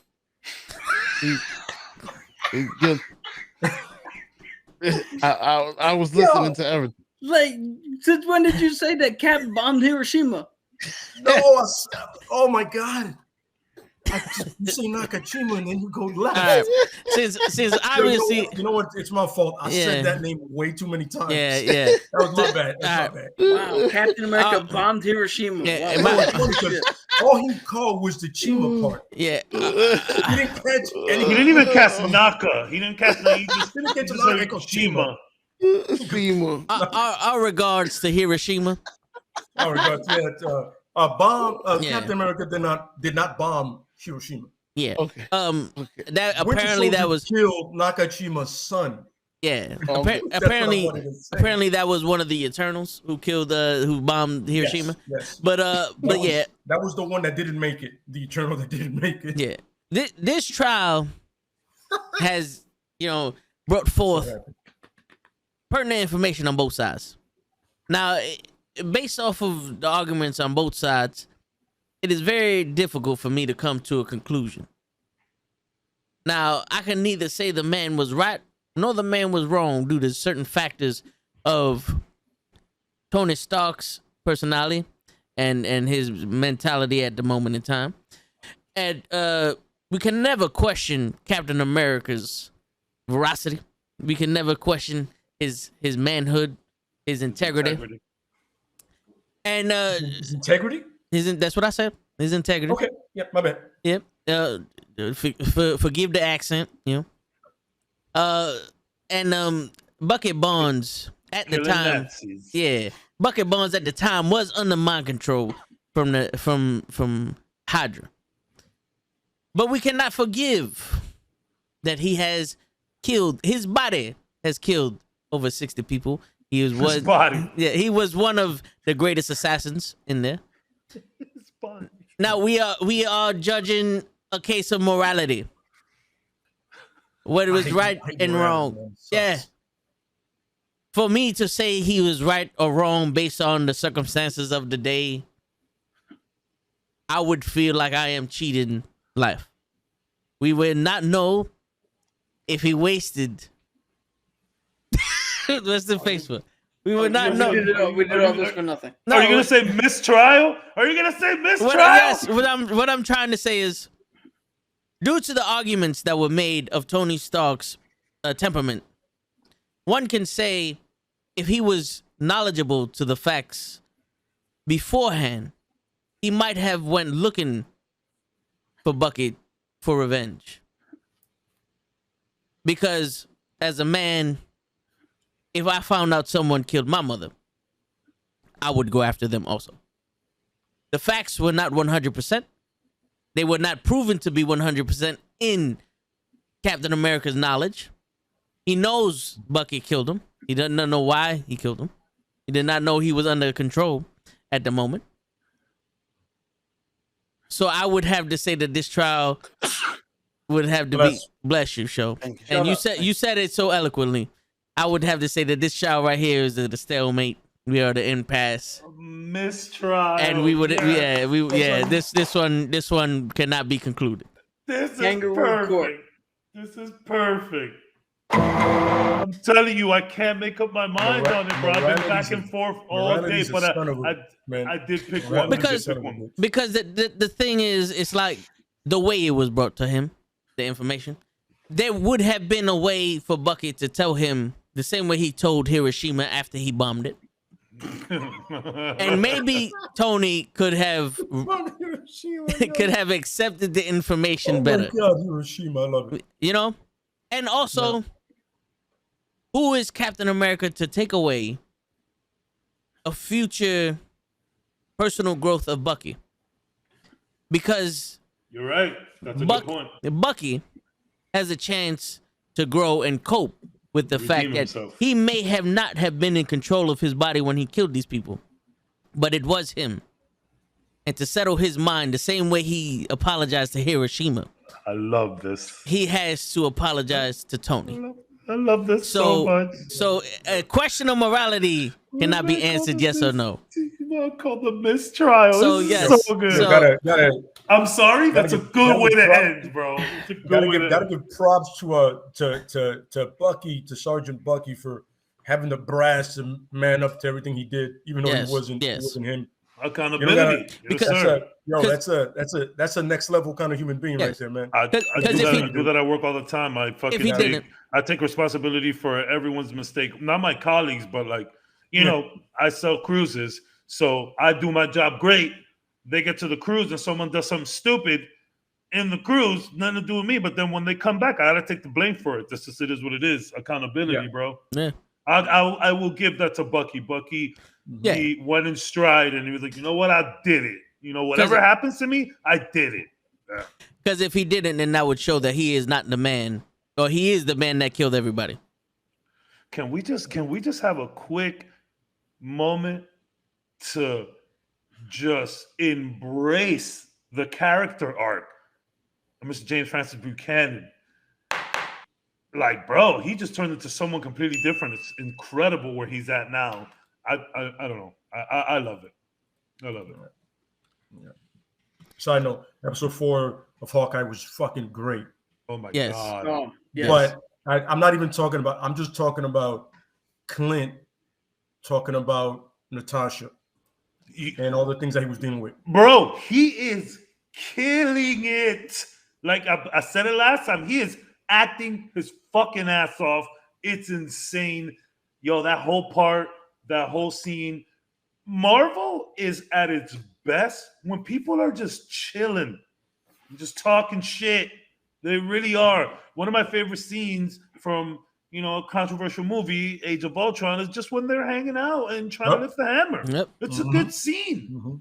All of them have this. Even Endgame, when it's just Tony Stark playing paper football with Nebula. Like these moments are so good, and Jeremy Renner is crushing it. I'm so happy for him, man, because he's been underrated for a long time, and people just don't realize because he's overshadowed by Tony and Chris. You gave this man his own show, and I think he's acting better than I mean, not Paul Bettany. Paul Bettany's a fucking G, but like I think he's doing better than Wanda and like in her stuff. And I think he's doing better than Buck. Maybe not Bucky, but like Sam. Sam. He is just doing better than Star-Lord. Well, everyone does better than Star-Lord. Yeah. I mean, he's killing him. I'm so happy for him. It's funny because I'm like, yo, if episode 5 is anywhere near as good as episode 4, this will be my second favorite Marvel thing. Period. I'm hearing rumors that 5 is going to be the one where everybody's like, what the fuck just happened? All right, so quick question. Does everybody have their tickets for Spider-Man? Yeah, I have 2. Nice. Yes, I don't yet. All right. It might be too late, sir. All right. So here's the thing. I'll probably watch it Sunday. If you don't see it before next week, our backup plan is all right. So if you see it before the next show, I would like to do a Spider-Man review next podcast. The whole hell yeah.